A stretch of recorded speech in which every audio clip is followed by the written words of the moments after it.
What's up, y'all?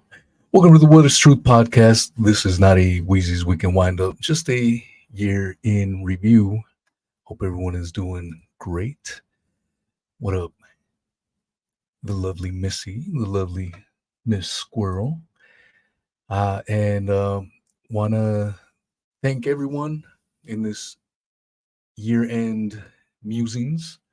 Want to thank everyone for the love and support. Have many new viewers and listeners this year, and I'm truly grateful. Shout out to the people that will sometimes leave comments on Spotify. Do read them, and on Odyssey every now and then. You guys are awesome. If you guys are new. We came from the old YouTube days. We used to have raging live streams. On the way to 10K subscribers in the first year was a rowdy, wild time. Back then, about 90% of the audience was from across the pond. So shout out to the few UK listeners that have stayed on from the very beginning. Squirrel and Missy are certainly in that group that they can attest to when we were at the highest peak. Then we got shut down, and it's been slow and grinding. There's been times where I've thought about throwing the towel. It's I guess when you have monster live streams, you get a taste of that. And then you get like 10 people, 20 people, 30 people sometimes. I guess if you're not a creator, it's hard to understand that. But when I thought about that, I just kept thinking, why am I doing this? And the biggest reason is because I have a passion for it. I love doing it. I first started just drinking beers on the damn beach, rambling about shit. And that's what I'm going to do today. I'm going to touch on a couple things, but I just wanted to give a shout out and thank you to all those that have been following, whether you're new or old. Appreciate y'all. And if you guys want to give me a Christmas present, go to Spotify, go to Apple Reviews, leave a 5-star review. Don't be a humbug and knock me down a notch. That truly does help the algorithm, especially when I'm shadow banned as fuck. So some of you may have noticed that I have a Twitter and it has 11,000 subscribers. And I've talked about it before, but if you are newer, you may have not known, but that was gifted to me. That account was gifted to me by a subscriber right after I lost my YouTube channel. She felt terrible that I had been canceled. And she said, I'm done with social media, Twitter, blah, blah, blah. I'm going to terminate this account, but if you want it, I'll give it to you. So that's where it comes from. And obviously, if you inherit something, people are gonna be like, "Who the fuck is this? I don't remember subscribing to this." But but even so, I've tried to grow it organically, and it's been I don't know. I don't know if it's shadow banning or what, or maybe it's just because it's mostly people that don't know who the fuck I am. That could also be it. Uh, I post shit and it gets like 20 views, sometimes 30 views, and it has 11,000 subs nearly. But it is what it is. Um, Now that I'm streaming on several platforms at once, I think right now it's YouTube, and we have 5 people on YouTube. Shout out to all those people. Um, See, that's what I mean. Though that number used to be 500s, 600s, and the live chat comments was coming in so quick you couldn't even read it. It was truly, truly insane. And now we have 6 people. Shout out to those 6 people on the YouTube channel. I don't really use the YouTube channel anyways. I mostly use it for clips. If I do a show that I deem safe, YouTube safe, I'll post it in its entirety. What's up, Uki? Uki Balukis? Oh yeah, since I'm on YouTube, I could show these comments. Um, let's get let's put my homies on there. Uh, yeah. So, and like I says, if you only listen, I think there's a fair amount of you that only listen to the audio versions of this. And if you ever want to see, for example, the Dr. Raza video with the smoking guns on the moon landings, I feel honored that he did that on my show. I noticed another YouTube channel took that episode and put it on their channel. Didn't give me any goddamn credit. They just took my video, cut it up. They did edit it. It looks great. No question. They did a great job, phenomenal job in editing that video. But they didn't give me any goddamn credit. So it's kind of, I'm a little salty about that, but it is what it is. Um, but that's a video that you would have needed to watch. So Dr. Raza showed the evidence and laid it before you. And then there's other times maybe I may play a clip that you want to see, and so that would be a reason to subscribe. So check out the Rockfin Odyssey. I did start a new Rumble, and that's from scratch. I think we're at 36 subs on Rumble. Shout out to the Rumble listeners. Um, Odyssey, we hit 800, which maybe some of you've never even heard of Odyssey, but when it comes to free speech, that is the channel. I've talked about it quite a bit. My favorite Odyssey channel is Audio Boy, and he's got a shit ton of audiobooks. So I guess tying it back into the beginning, when I first started drunk casting, if you will, um, I didn't know what the hell I was doing, and I was just talking shit. Had 2, 3 downloads, and I didn't care. It was what it was.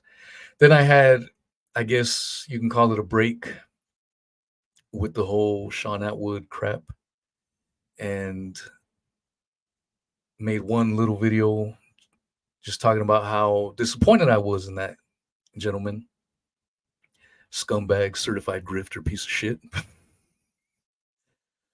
And it started going viral. And that's why if you go to the very beginning of a lot of my podcasts, there's some Sean Atwood shit in there. The shit began to take off. Then I had my first guest And my first guest, I didn't even know how I was going to record it. I literally had my PlayStation headset. The dude called me, my guest called me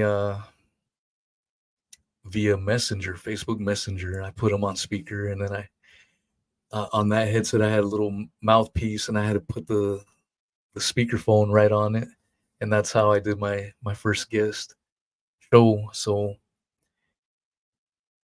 I didn't know nothing about making graphics, thumbnails. It's been all on the go, from scratch.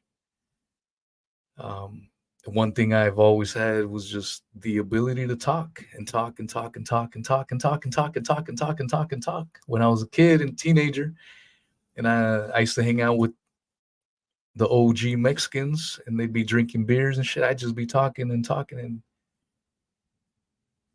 talking about shit that I had learned. And I guess now that I'm doing shows, that's always a good thing. But it's a whole different beast if you want to grow a podcast. I went from not knowing shit, just raw dogging it.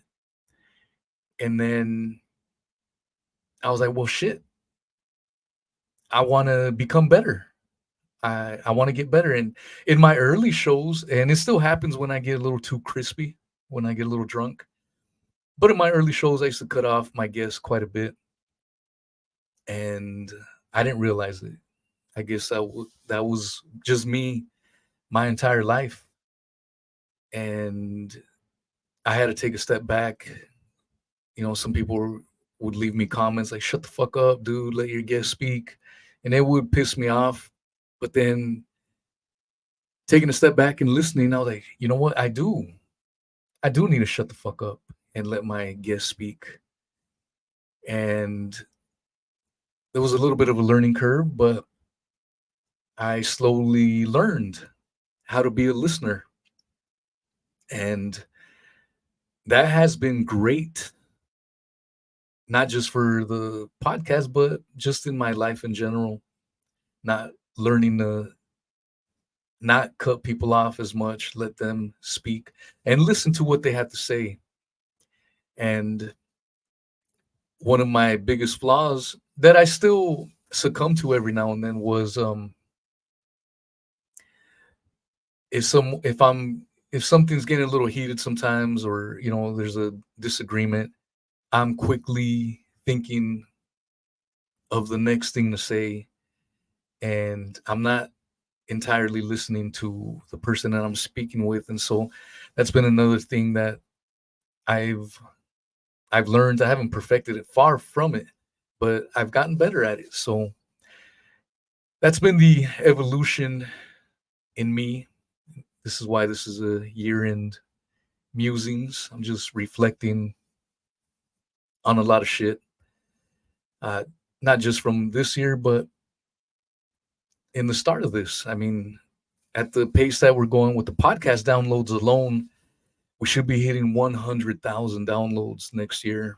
And yeah, there's huge podcasts out there that get 100,000 in seconds.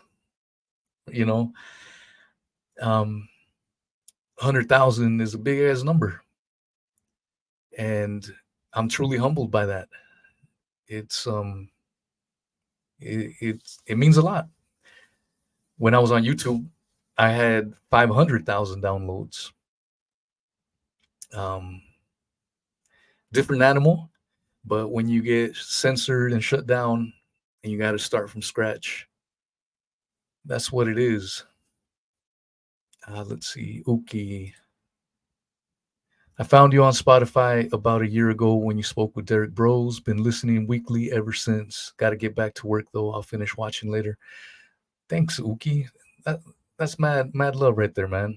Appreciate you. And you wrote that too. So there you go. He found me speaking with Derek Bros, and he's been listening ever since. So that's awesome. This year, when I someone made a tweet about the Las Vegas shooting, and I just tweeted, "Hey, I recently did an episode with John Cullen on the Las Vegas shooting.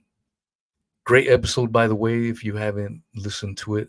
If you go to Spotify, I don't know how many of you guys that are on Spotify know this, but if you go to my channel directly, you'll see a little search button at the very top.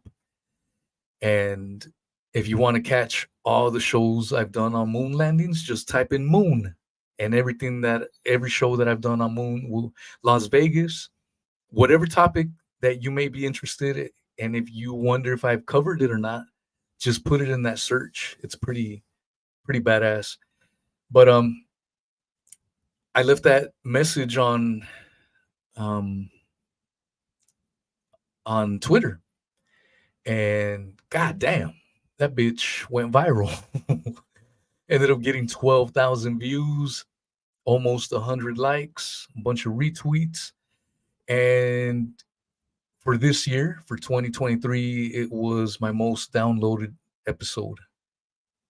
So that's what sucks about being censored, man. I mean, that was a great opportunity for me, but it wasn't organic from me. I had to use a tweet from another tweetster or exter, whatever the fuck you want to call them. I had to use that, leave a comment, and the bitch went viral. So I'll take it.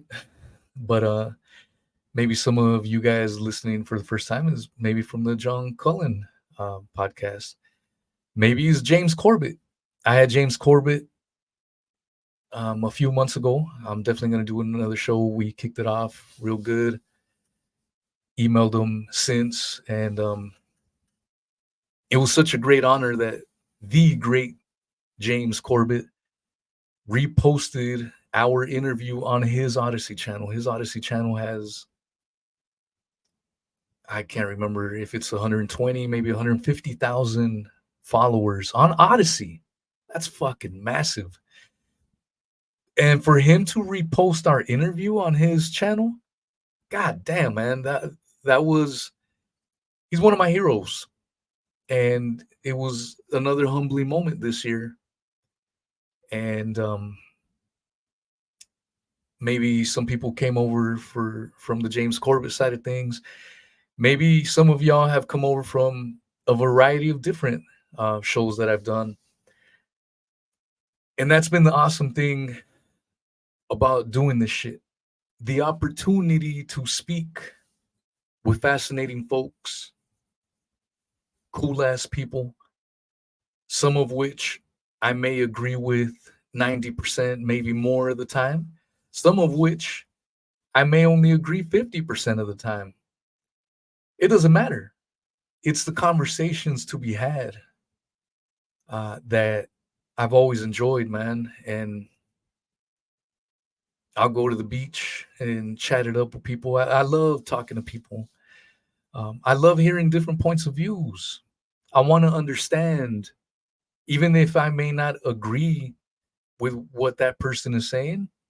I want to try to understand, put myself in their shoes and understand, all right, although I still may not agree with you entirely or fully, whatever, partially maybe, no, I get it. And that's been awesome to have these conversations. I need to update my description, but that's what my description says. I'm just trying to tackle controversial topics, taboo topics. I listen to this podcast regularly. I'm not going to name it. It's a big podcast, and they were doing a breakdown on this movie that just came out that was funded by the Obamas. They were breaking it down, the symbology and shit. And they were talking about Netflix. Oh, Netflix is normie. They only allow safe shit. And I'm not trying to talk shit on that show because I listen to it. I enjoy it. It's entertaining. But I'm like, motherfuckers, what you guys talk about is safe shit. So it was almost like Um, yeah, you know what I'm saying? I don't think I need to finish that thought, but yeah, it was a funny moment. And I try to I try to tackle all kinds of tough topics, controversial shit sometimes. And it doesn't always have to be controversial, just different. Um, but speaking of different and controversial, uh, I'm gonna be having a show on the Sandy Hook deal. Obviously, since I'm on YouTube, I can't really say too much, but there's some fishiness going on there, and I've got a guy who's done quite a bit of research on it, shit ton of research, and I reached out to him. We've been back and forth. He got back to me a few days ago and said, I've got some stuff to deal with right now, with the holidays and everything, but maybe end of January, early February, I'm going to put up all my slides, all my shit together, and we're going to do a banging ass Sandy Hook episode. This is shit. Even a lot of these people that claim to be in the truth media, it's one of those third rails. And I'm all about them conversations. You know what I'm saying? Um, you heard me mention the moon landings. I've done several episodes. I had the great Bart Sabrell on. I've had Dr. Raza Bahari, it's been awesome. It's been awesome to have a good friendship with Dr. Raza. We communicate pretty much weekly, commenting on this, thoughts on that. Um, I view him as a friend. And if you guys, the very first episode that I did with him on the moon landing, it was a great episode, no question, but he didn't know my style. I didn't know his style. So there was a couple times maybe maybe came off as awkward, if you will. And then we've done subsequent episodes after that, and our chemistry is a million times better. My style, I like to joke around and shit, make some little smart ass remarks. And Dr. Raza is a little bit more serious. And he now has figured out that I like to quip little shit. So whenever he does a presentation, he goes, "You got any thoughts?" And that's my time to riff and go off. And then I just stay quiet, let him do his thing. And again, it's understanding people, how they work, because there might be guests where I can just go off the rails. I mean, one of my favorite episodes that I did this year was with Gordo. I think it's episode 141, if I remember, from those conspiracy guys. That was downloaded quite a bit. And that was one of those times I've never spoke with Gordo, never had any prior communication. We just, boom, set up the date. Let's fucking do this. And we gelled like jelly on bread. I don't know if that's a saying, but it is now. Um, it was awesome. One of my favorite shows this year for sure. There was a lot of good shows. I I've been lucky, 100% to um have this opportunity. Uh, Ulick McGee, have you had William from That's Life, but not as we know it?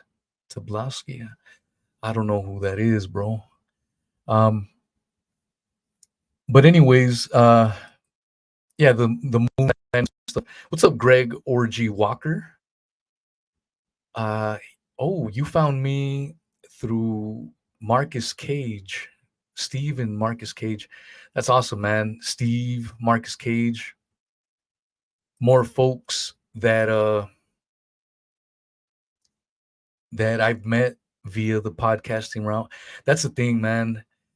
Um, Doing this, I've been able to network with other podcast casters, and then we bounce around ideas and even guests, and it becomes within itself a community, and that's been awesome because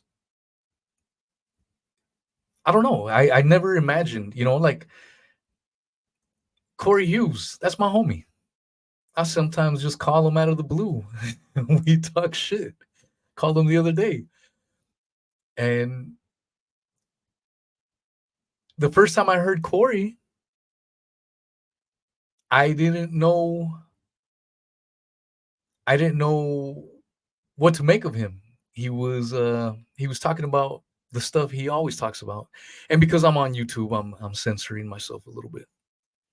First time I heard Corey talking about the subject that you guys know what I'm talking about, I was pissed. I was like, fuck you, dude. Who the hell do you think you are? And then I realized I was getting emotional. And then I said, you know what? I need to take a step back. Let me listen to this nutcase. And once I listened to this nutcase, I was like, oh shit. This nutcase is making a lot of sense here. And it's funny, the evolution you can see with Corey and I, the first episode we ever did, very professional, very serious. And now if you listen to us last weekend, we're fucking arguing and calling each other names and talking shit. That's my homie, man. Much love to Corey Hughes. But that's the thing. You get to network and make some genuine friends. It's I'm truly humbled by that. I really am. I think maybe I'm just speaking for people, but I think there could be folks that don't agree with me on a lot of shit. But I think the takeaway is that even though they may think I'm dead wrong on certain things, issues, or topics, at the end of the day, you guys know I'm being sincere about it. And I don't take that lightly. That means a lot to me.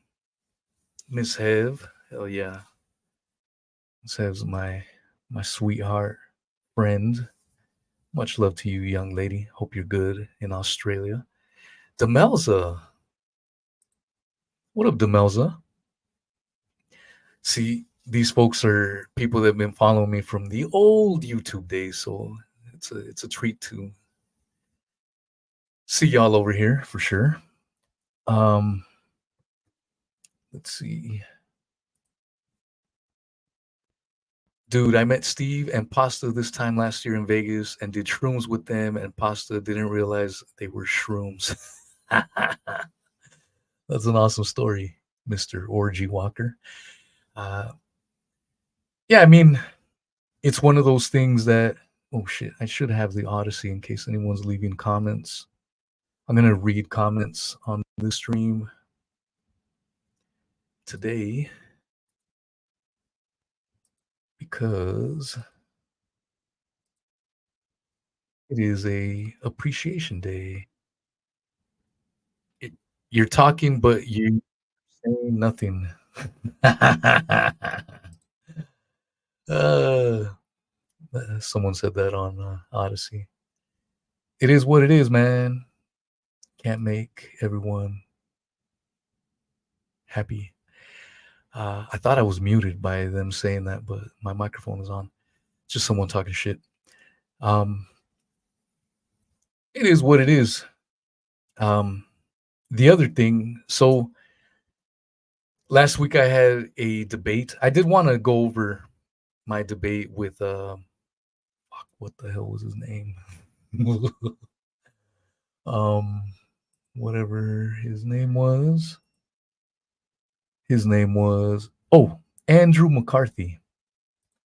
I had a debate with Andrew McCarthy last weekend, and we met through a little bit of a Twitter back and forth.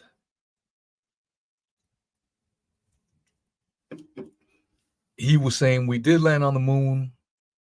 I called bullshit on that. And I asked him flat out, would you be willing to debate your position with me? He said, yeah, I'll do it. I DM'd him, and when I looked at his profile. I'm like, oh shit, this son of a bitch has 300,000, or I'm sorry, nearly 300,000 Twitter followers. And you look at his post engagement, he's got a shit ton of engagement. So, real deal, Holyfield. I wasn't exactly entirely sure what he did or anything. I did saw that he had a lot of astrophotography pictures, like moon, galaxies, all kinds of shit. And so I DM'd him, and he said, "Yeah, I'll do it." And then I didn't hear nothing from him. Then last Sunday, I went for a run at the park, and I just go, "Hey, so are we gonna do this or not?" And he said, "Yeah, I'm ready right now." I'm like, "Oh fuck." I was out running. I went for my little run, and I'm like, "Okay, shit, let's do it then." I'll finish up my run, and I'll get home and set up the stream. Took me about 2 hours to do that. Set up the stream, do a quick little thumbnail, and he had a couple hours to get what he needed to get ready. I didn't have any of that, so it's not an excuse.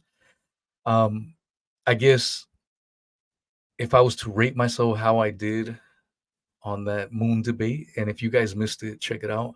It's the last episode I uploaded, or I'm sorry, one of the most recent episodes. But I would say I give myself a C plus. Some probably would say that I did worse. Some probably would have said I did better than that. Um, and without, I don't know, fuck it, I'll just say it. There was a couple things that we agreed to. One of his biggest things to actually going through with the debate was he didn't want a shouting match. He didn't want to get nasty. That's why if you go back and listen to the episode, I think I said we've had a respectful conversation like 3 fucking times. I was just trying to reassure him that it wasn't going to get crazy. None of that shit. And I didn't want him to bail out, because here's the thing. I had been trying for months to have a debate with someone that believes the NASA story. I've had people fucking bail out on me, say they would, and then they didn't. I may put their asses on blast just to prove it. But so I've tried and tried and tried, whether it's on Twitter or anywhere else, to have these discussions, and bullshit would happen and it wouldn't happen. Let me just show you this. I'm just gonna put this son of a bitch on blast because he deserves it. Sorry. All right. So here we go, Mr. Conspiracy Slayer, 33rd leader of the Galactic Federation, moon landings. He's a 100% NASA shill, apologist, whatever the hell you want to call him. Hello, you asked me if I wanted to be on your show. Can you tell me more? So I give him this whole spiel, blah, blah, blah, blah, blah, blah, blah. Where would we be discussing this? Like a podcasting or somewhere live? Yes, my podcast. I'm fine with it being live. What topics would we discuss? Um, See, he's a person that doesn't believe in conspiracies and shit. And I basically said that we need to talk about conspiracies if we're talking about the moon landings because I think it's a conspiracy. So how the hell are we not going to talk? So then he backtracks a little bit. Discussing the moon landings would be good because I know a lot about them and deal with moon landing deniers every day. Sounds great. We can just stick to that if you feel comfortable that way. However, part of the skepticism for the moon landings are tied to other events. Let's see. I'm in Central European summertime zone, so he's in the UK. And then I set it up. We'll sort something out. Okay, we'll do. Talk to you later. That was on April 15. On May 8th. Hello, Mr. Slayer. Just touching base with you. Crickets. So I gave him a whole month. Heard nothing. Then a month later, almost. And still crickets to this fucking day. So that isn't that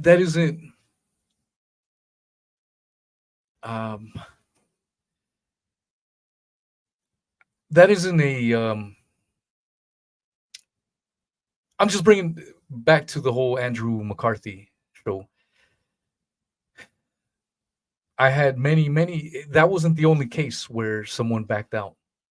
I've tried and tried and tried. So when this opportunity presented itself, I'm like, fuck, I got to do it. And then when he started asking me, like, saying, are you going to be nice and blah, blah, blah. I'm like, fuck yeah, dude, I'm going to be nice. I was starting to think he was going to get cold feet. And then I said, are we going to be technical or are we just going to have a casual conversation? The gentleman's agreement was we were not going to get technical because I said, if you want to get technical, I'll bring my homie, Dr. Raza,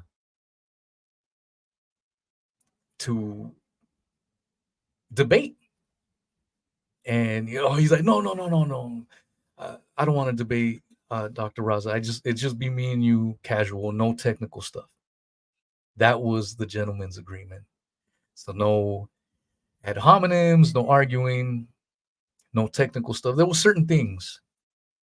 No too much personal shit he didn't want out.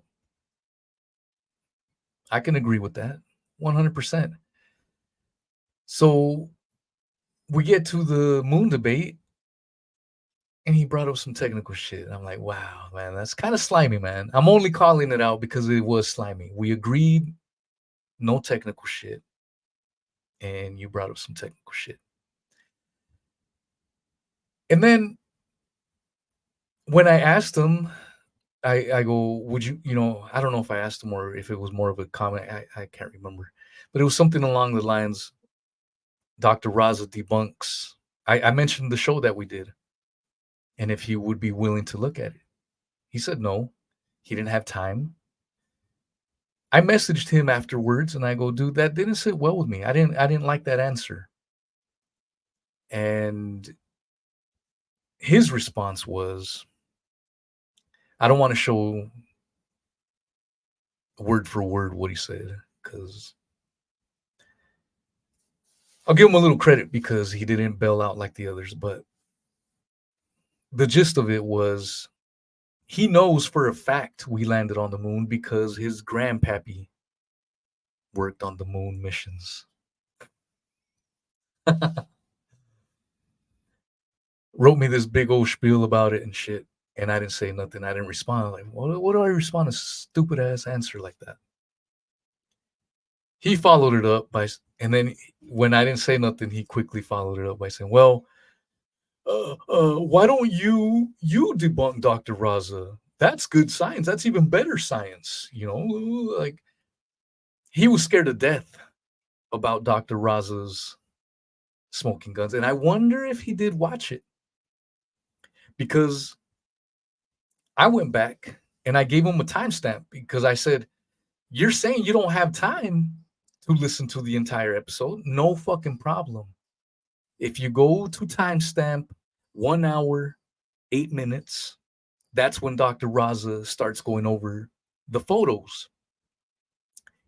And for about 10, 15 minutes, Dr. Raza shows you several photos in which NASA had the original photos taken down, photoshopped them, and then re-uploaded them.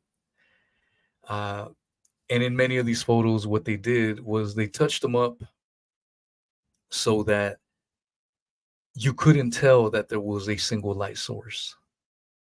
Why is that important? Because when you're on the moon, you should only have one light source. If you have various light sources, then we're talking about lights and camera action. That's the important thing. And in these photoshopped images, which Dr. Raza shows directly from fucking NASA using the Internet Archives, irrefutable evidence that there was an original photo upload taken down and then re-uploaded with a newer Photoshop version. Irrefutable. How am I supposed to debunk that shit? But Dr. Raza mentions Internet Archives as he's breaking down his thing. And this gentleman, Mr. Andrew, said, well, I'd have to go. I don't have time, because I actually get paid to debunk stuff. He said something along the lines that he is on a show, The Proof is Out There or something like that. Some TV show. And that quickly made sense of that's why you have 300,000 followers, because he works on a TV show. And I don't know what capacity he works on that show, but that piece, he never told me that. He never disclosed that at the very beginning. I did wonder what the hell he was famous for, to have 300,000 followers.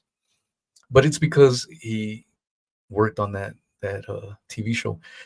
So he said that he debunks shit and he gets paid a very nice sum to do this, and he's not going to do it for free.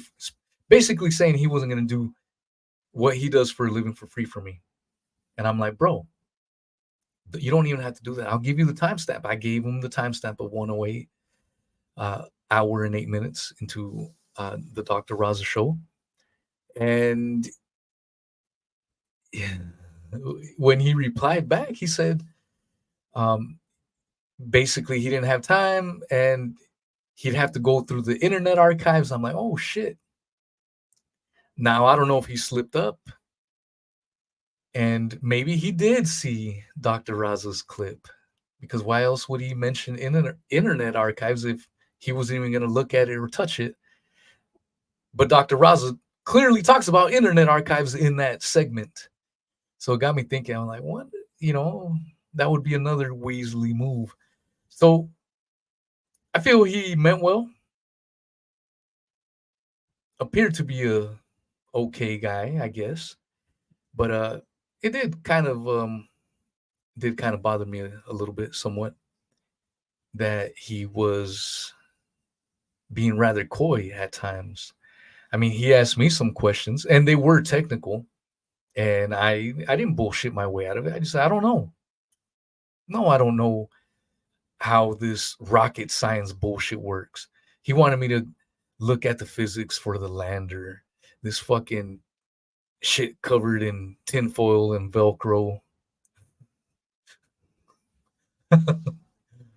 Trying to convince me that that's real. So had I a little bit more time, I would have definitely had my shit. Oh, and before I forget, I brought up intersecting shadows examples, and he goes like, well, it's just a claim. Do you have any pictures? What is... So he starts talking. As he's talking, and if you were watching the video, you'll know exactly what happened. But if you were only listening, you have no idea what happened. I put one of Bart Sabrill's famous images on the screen, right there covering the entire fucking screen, showing intersecting shadows. And he's talking and talking. He sees it. Both of us are seeing it. I put it right on the fucking screen. Did he talk about it or address it? So that was another little sneaky shit. Now, I suppose there's levels of being sneaky. Maybe some people don't realize they're doing it. Maybe that's the case here. I don't know. I know someone called his exchanges with me utter sophistry. Possibly. I don't know. I mean, I will give him credit for at least engaging in that respectful dialogue, because that's what it was. But yeah, there was some sneakiness. Uh, definitely in that. If you only listen to it, I just wanted to give my review on it. You may have caught, may have missed, but I did see quite a few comments on the various platforms talking about how um oh, he's being sneaky about this and this. So it was awesome that I didn't have to flat out call him out, because he would have got butthurt. He didn't want that. So I kept my mouth shut. I was more restrained because of that gentleman's agreement. But he did fail on his end of the bargain as well. Or as well. I mean, there was no technical shit to be discussed, and he started to get technical. And then one slip up before I forget. One slip up that I did make, and I didn't even catch it until later, was when I mentioned I don't believe in that we can travel in space. What I meant by that, to expand, is lower orbit. Yeah, I can go with that shit. I'm talking about outer orbit bullshit like that. So I did misspeak there, and I definitely wanted to clarify that. But his eyes lit up when I said that. Oh shit! Like, he got excited and everything. I misspoke 100%. That was a mistake of mine. But yeah, give myself a C, whatever. I definitely felt that I could have done better. But the whole point of it is that I enjoy having these types of discussions with folks and such. Let's see. What's up, Denver? Attaway.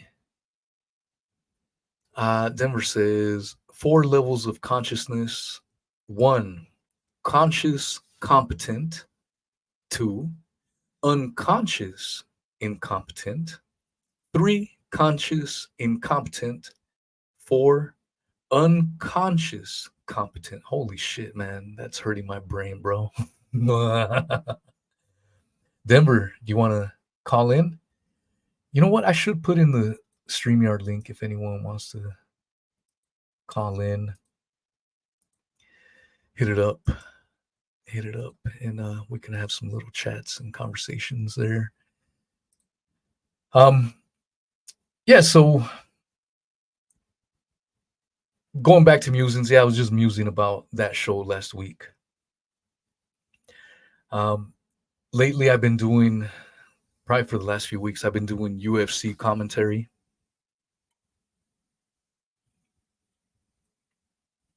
With my man Corey Hughes jumping in, Steve from AM Wake Up. Those have been the regulars. And then sometimes we'll get some other folks like Marcus, X Cubed, Chris. Shout out to them. And we go off the rails. So if you are averse to some of my hardcore language, that's one of the reasons why I got kicked off of YouTube. I was dropping F-bombs like every other word. And I have toned it down quite a bit. My early shows on YouTube, I was like, fuck this, fuck that, fuck this, fuck that. Like every other fucking word. Or I just said it right now. And some people were like, Weezy, I like your show, but too much F words, man. It shows that you are uneducated. And I got pissed. I was like, well, fuck you. And again, that was another time where I had to go back and listen. I'm like, damn, I do drop F-bombs on a regular basis. So I've cut down my steady diet of F-bombs to a minimal. And maybe if you're new, you're probably, damn, he still uses that. No, no. If you would have heard me at the very beginning, it was F bombs every other word. And that's the damn truth. And however, when I do drink quite a few of these, the F bombs start flowing like water. There's a reason why the facial hair has gone. And I'm not going to disclose why. And it goes back to last week's stream, UFC stream. Inside joke. Only the people that caught that episode will know what I'm talking about. And I'm gonna do that on purpose, because if you want to watch the video episodes, follow me on the video platforms. God damn it.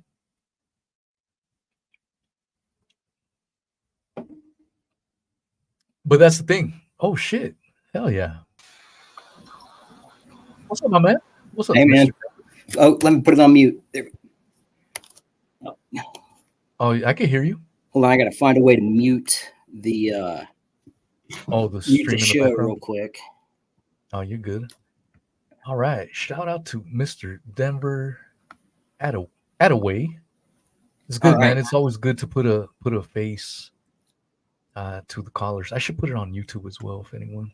All right, I gotta find a way to mute the. It's not too loud yet. Or are you listening on Rockfin? Yeah, I'm getting an echo. Oh, that's what it is. I got to mute it. All right, I got it. Yeah, you got to mute that, because now you and I are talking, so you don't need to be listening to that.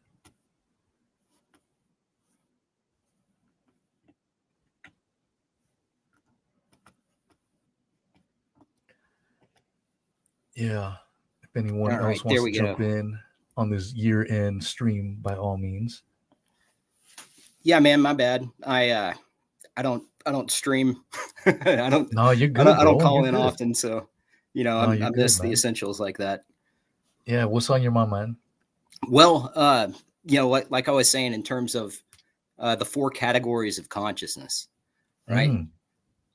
The most dangerous people in the world, almost exclusively, are unconscious incompetence, where there are people who are elevated into positions which have such confidence, but it's founded on false premises, or it's not just exclusive to that personality type, but those are the personality types which are generally elevated to power because they're predictable and easily manipulated. Are you a psychologist?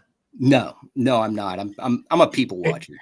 Okay. No, because I'm only saying because I've seen you make various comments. I've seen you on Ryan Christian's show and other shows, and you're always making very, very insightful remarks, man. So that's why I was just wondering. I've had I've lived various lives. Yeah, there you go. So I've got various viewpoints. I'm able to entertain many hypotheticals at once.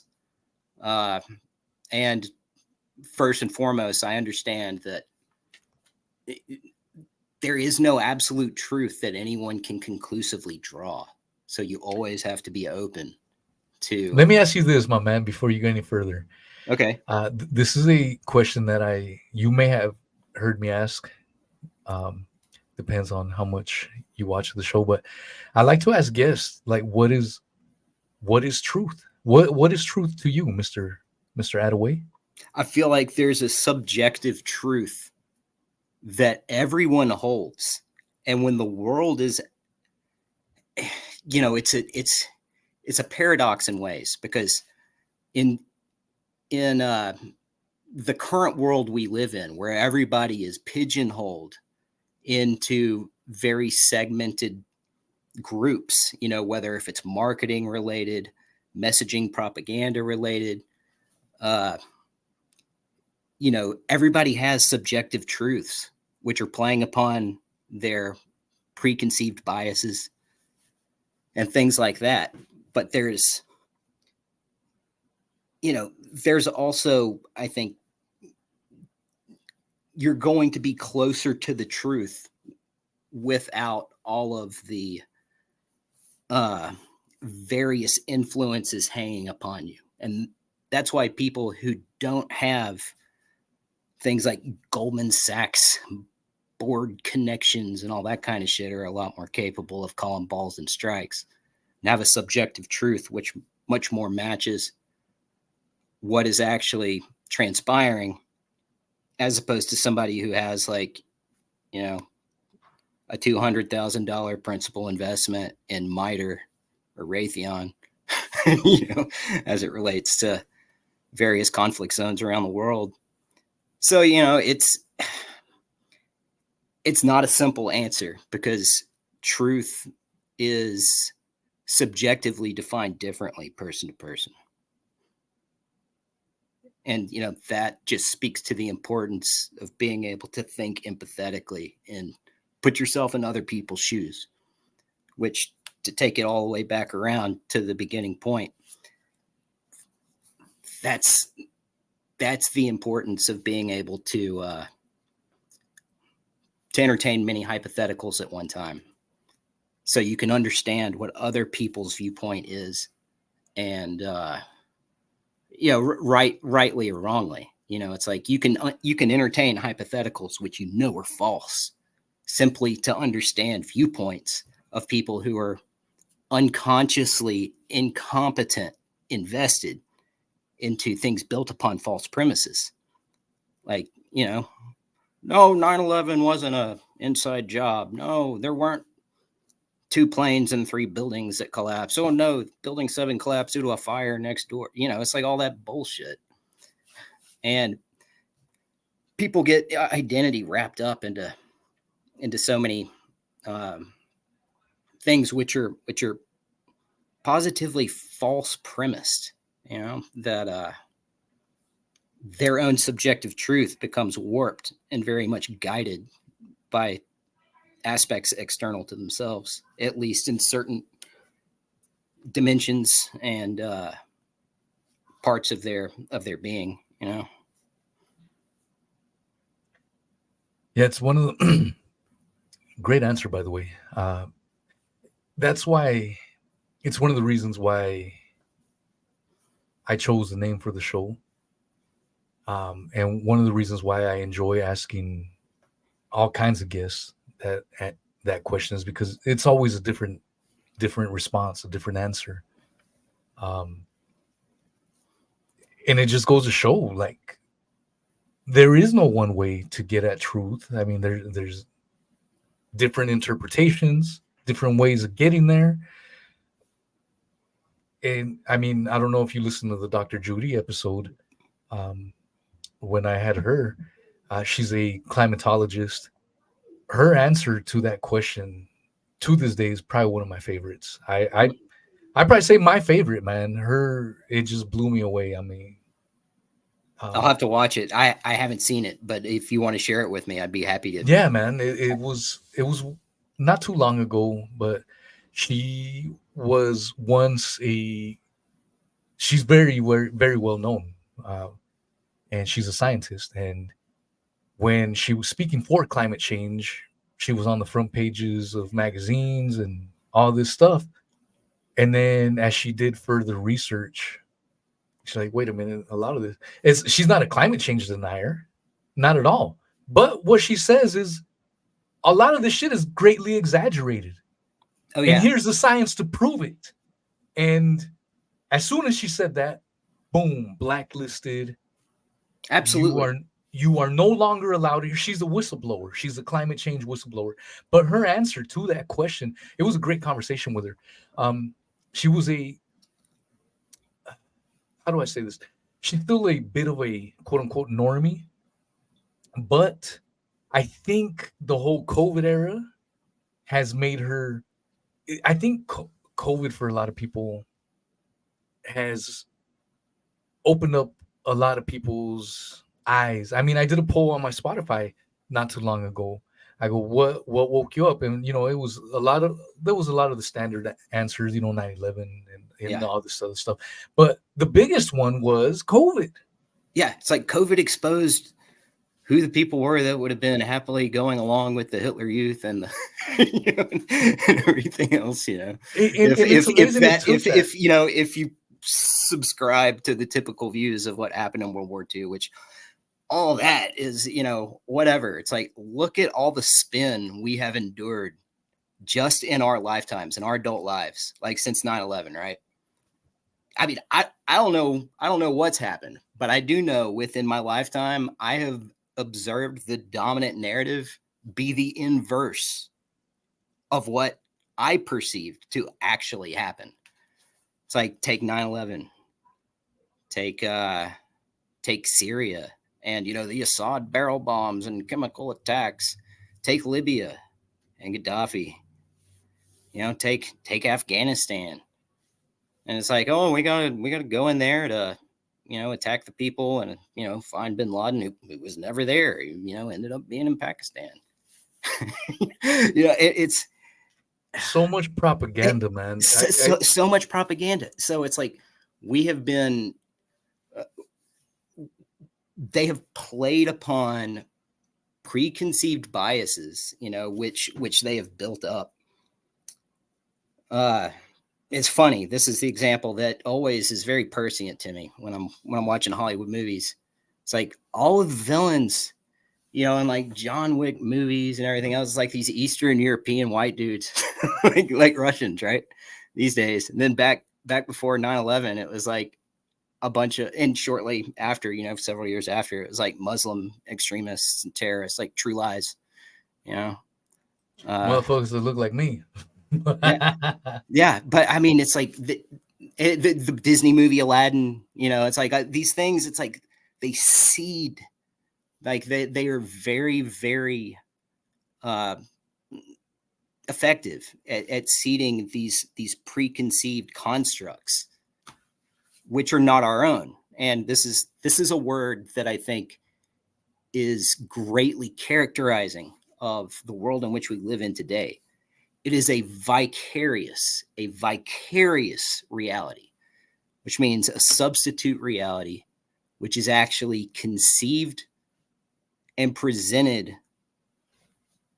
due to somebody else. Like what Israel's response right now in terms of everything, oh, the tunnels under the ground and all that, that's their vicarious reality that they just are trying to sell so hard for everybody to adopt. Twitter is a vicarious reality. Facebook is a vicarious reality. They all present certain slices of the world, none of which are accurate. Some might be a little bit closer to the truth. Some of them might be true to some degree in some way, but they are all somebody else's presentation of what reality represents, thus the word vicarious. And that's a word that so few people know and so few people even less understand. But it is, I think, central to understanding the world in which we live today. That was some gangsta ass shit right there, my man. Thanks, man. It's deep. It's deep when you really, really think about it. Like you said, there's slices of truth to what we're getting fed, and that's what makes it hard to decipher. All right, am I getting the whole enchilada, or are you just giving me a couple chicken nuggets? You know what I'm saying? Mm-hmm. And trying to piece it together with all the information that's coming at us on a daily basis. And then you got big story after big fucking story coming in, and you're distracted with this while this other shit is going on. And then this other story comes out, and then the Epstein list supposedly is coming out. It's bananas, man. And trying to make sense of it all. Okay, I just read this article. How much of that is actually truth? I mean, and I'm trying to self-censor just because I'm on YouTube right now. So we're on, so I got to be careful. But the Israel-Palestine stuff, I've been listening. I listened to the PBD podcast with Patrick David Bett. Yeah. Good show. David. He's a conservative fella. Yeah. Right-wing guy, pro-Trump 2020. Some of his guests I like. I like the show. I listen to it. I'm a regular listener to his show. But holy shit, when it comes to Israel, pretty much all of them, except one guy, Vinny, or I believe it is. But the rest of them, they're all pro-Israel. pro-Israel, and I listen to it because people pick sides, and that's why I love Ryan Christian, because Ryan's the man, dude. He is I'm just like 100 miles from Ryan. Like we're not far from one another. When I learned he was in Franklin, I was like, holy shit, man. That guy's like world class, doing like the world class like posts of all the vast majority of the important research out there. So I had Ryan Christian last weekend, in case you guys missed it. But his knowledge base, he goes deep, man. He hella goes deep. Oh yeah. But I mean, that's what we were talking about last week, was you listen to this pro-Israel stuff, and it's bananas how things have changed. A lot of the people that said, hell no, I don't want to send no money to Ukraine. Not everyone, but there's a lot of people saying, yeah, fuck Ukraine, but where do I sign up to give my money to Israel? It's the same goddamn thing, yeah, it's just a ploy. It's but people have fallen for it, man. It's bananas. And now you're seeing lefties who were for Ukraine are like, yeah, fuck this Israel shit. And the more I think about it, I wonder if it's part of the design. You're constantly having this fucking flip-flopping from both sides. So, oh yeah, I'm a proud right-winger. Oh yeah, I'm a proud left-winger, and all this shit. And people fall for this bait, hook, line, and sinker each and every time, man.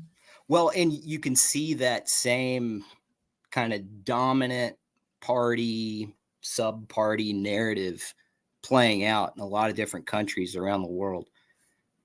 I do have a grand unifying hypothetical, which I haven't been able to find a fault with. That I've been running with since before the Israel thing even started. And it ties in with the World Economic Forum and all this, and the emerging trade agreements, which I think altogether are overlapping redundancies, which reinforce one another. When you're looking at like BRICS and the Belt and Road Initiative, which just reached like its decade after being introduced. And, they just had meetings a couple months back. You had like 150 plus nations worldwide sign up for BRI, and everything the USA is doing seems as if USA and Israel are doing, seems as if it is PR designed to lose the battle for heart and minds, right? As if the corporatocracy, the global government corporate state, is driving all alliances, elsewhere. I only thought about this last night in terms of why would the West buy in to such an action where they're like shooting themselves in the foot? Like, how does that fucking make sense? And what I've reasoned is this government doesn't even exist anymore, man. It's like they are getting ready to introduce whatever, like the snake skin is being shed, right? And they want to introduce, of course, all the stuff that and Ryan and many others have pointed out, Whitney Webb and others, in terms of the central bank digital currency, the global technocratic state, the technology and the reach that it has to enforce compliance. I'm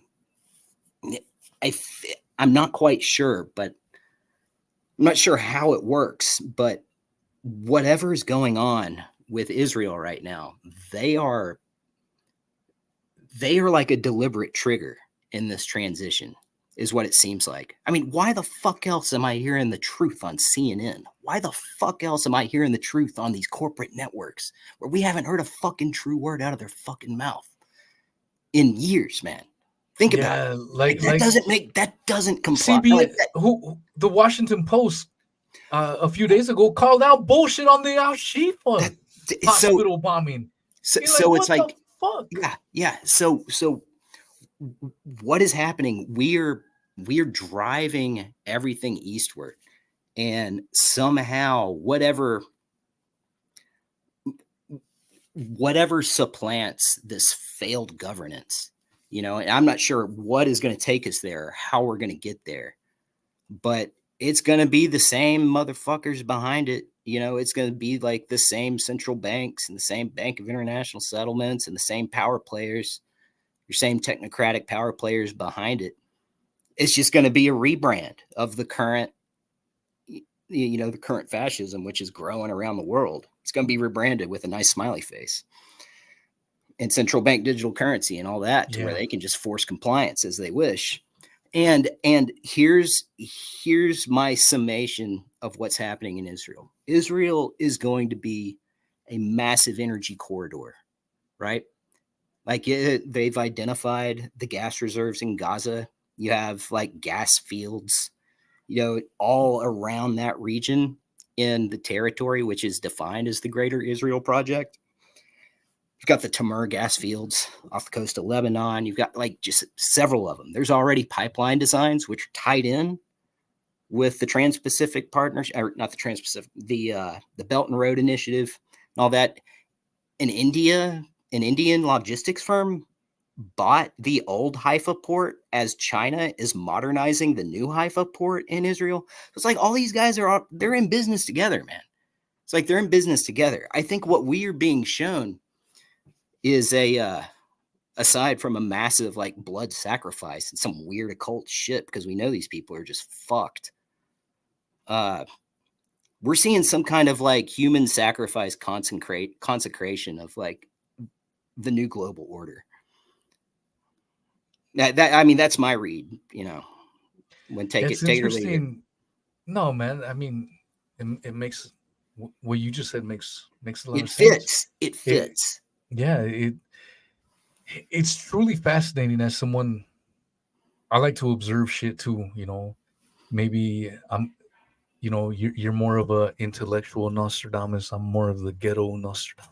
I'm an economic. I studied economics. I have a little bit of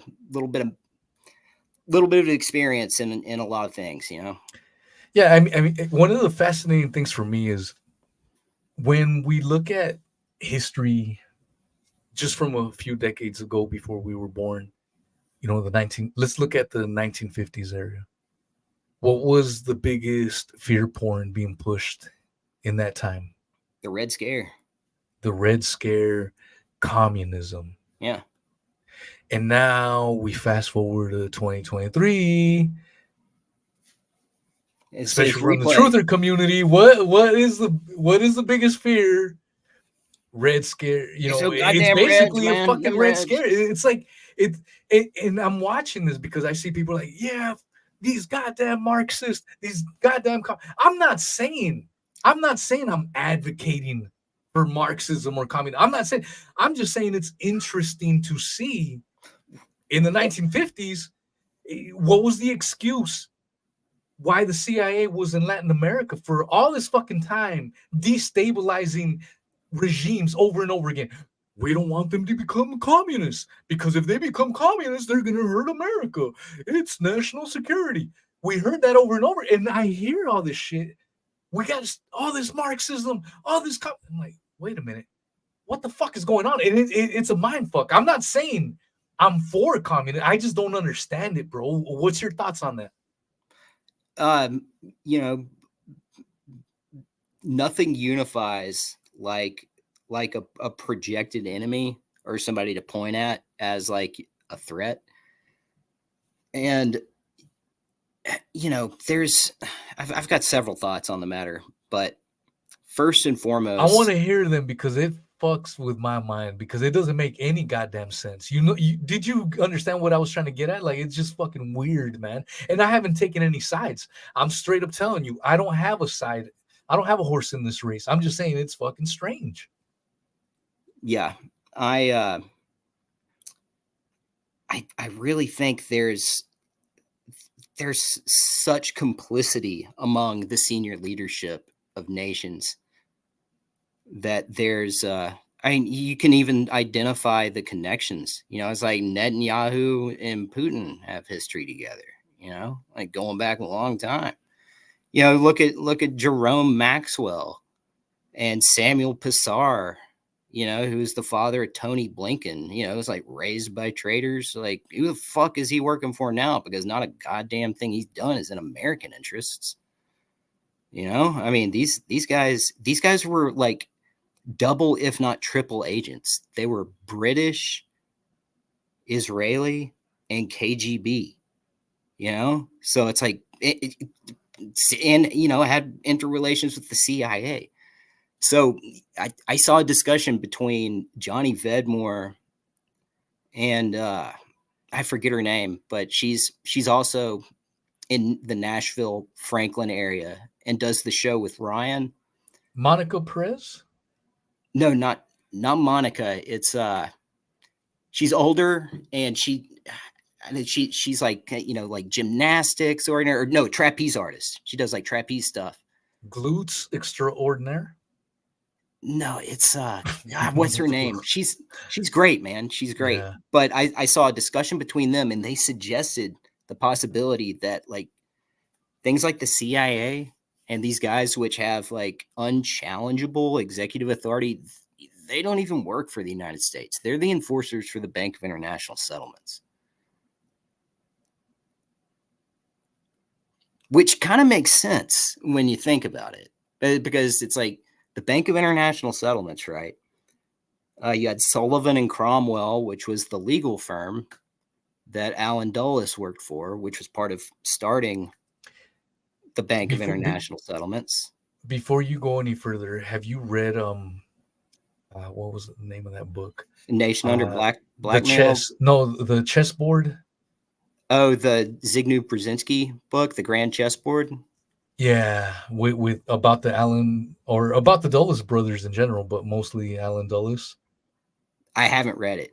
Great fucking book, bro. See, I don't know if you caught it at the very beginning. I mentioned Audio Boy on Odyssey. I recommend everyone follow him if you are into audiobooks. I don't have time to sit down and read a book page by page. I know that's the proper way to do it. I just don't have fucking time, man. I work 90 hours a week sometimes. Not every week. I work 70 to 90 hours a week. Every fucking week. That's a fact. It can vary. But 70 at the bare minimum. That's way fucking more than the average person. That's my minimum shit. My 70-hour work weeks. That's ball busting. And so really the only way I can consume audiobooks or books in general is through the audio version. And so Audio Boy on Odyssey, I can't recommend that channel. I've talked about it a shit ton. He's got, you wouldn't have the time in the world to get through all the books he has uploaded. It's just, that's tight. He's got The Creature of Jekyll Island on there, but he had this one called, it was something about the chessboard or some shit, but it was about the Allen brothers. And I'm listening to that right now. I'm halfway in it. When you start to understand the Dulles brothers, and then you find out that there's a fucking airport built and named after them. Yeah. When you realize how evil these fuckers were. Yeah, dude. How in the hell do they have an airport named after them? And not just that, but it's like their role in the CIA. And it's like these are the guys who effectively, brought over all the guys from Paperclip and all that. But empowered the Muslim Brotherhood, which amounted to, it's like the regimes that you see in Saudi Arabia and elsewhere, which are like the people we supposedly fight nowadays, the terrorists and the Wahhabis that they fund around the world. It's all like fucking a set of dominoes is what it looks like. Funny enough, just as it happens, they postulated something called the domino theory a long time ago. So, but to bring it back to what's going on in Israel, I feel like the energy corridor that Israel represents is something that is an indispensable part of the new global order that is being developed.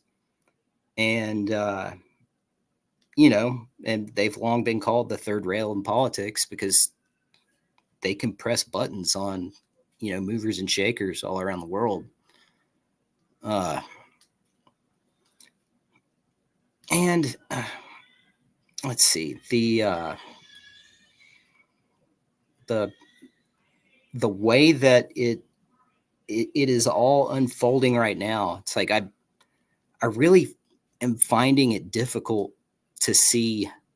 Here's a paired example for the Allen Dulles brothers. Fast forward to nowadays, or during the Bush administration, when Elaine Chao was the Secretary of Transportation. Elaine Chao is from, like, you know, a pretty wealthy Chinese family, which, you know, is big in container shipping and logistics and stuff like that. Yeah, that's like basically, you know, but, you know, Chinese billionaire family, also guilty of like drug trafficking, by the way. But, you know, that aside,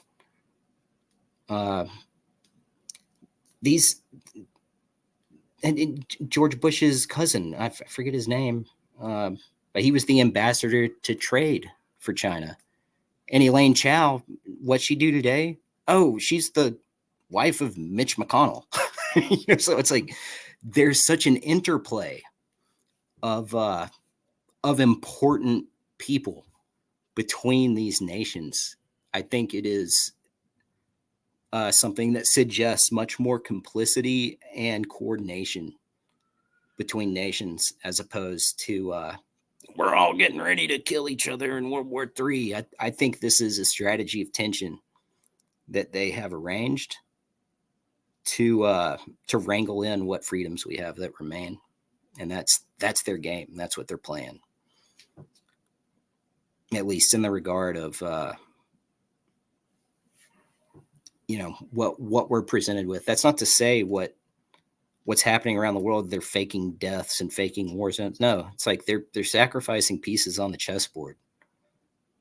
And, you know, what if all of the leaders of the world are perfectly on board with what's happening in Gaza because they want to develop that huge energy corridor and harvest all the natural gas? I mean, seems as plausible as anything to me, given how, you know, completely soulless many of the people who run the globe are, or world, or what, you know, whatever orientation of the world we live in you prescribe to. I mean, shit. Sorry, man. My Wi-Fi disconnected, but I kept it rolling the whole time. I'm glad, bro. I'm glad. Yeah. I'll just, when I go back and edit it for Spotify and shit, I'll just cut this dead space out. So we're back. Sorry, technical difficulties. I don't even know what we were on, dude. I was panicking. I was in panic mode.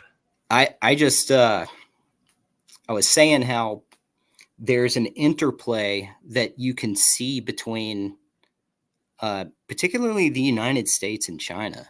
You know, it's like look at the Bush family, and you know how you had, what was it, Mark, or what, it was like one of George Bush's family members, cousins, whatever, who was the ambassador to China for trade during his administration.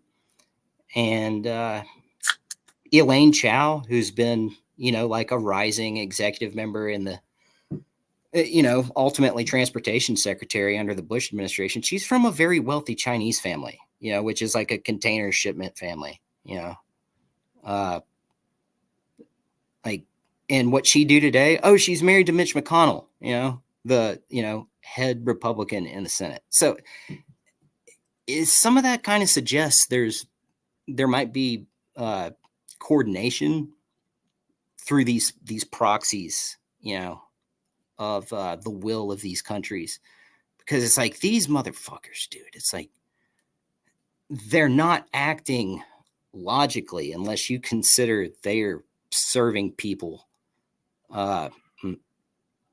completely external to this country. You know, it's like they are, or, you know, like the idea of this country is completely outmoded and outdated.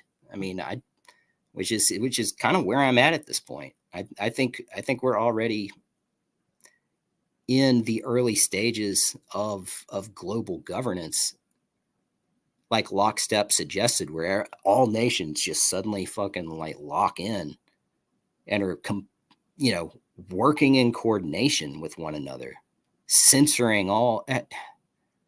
I mean, like, that suggests an operative level of global governance that has been with us for some amount of time. And that's only strengthened, with all of the additional executive authority emergencies and everything else, which are ongoing, something like 250 right now. I mean, shit. Yeah, it's but yeah, man. I'm happy to take the opportunity to call in and kind of vent, because I have people I can talk about this too, but it's always nice to do so with some reach rather than just one person face to face. There's gonna be a few folks that will be listening to this for sure, because I have it on the video platform is a few platforms, but the bulk of my listeners are on the podcast platforms.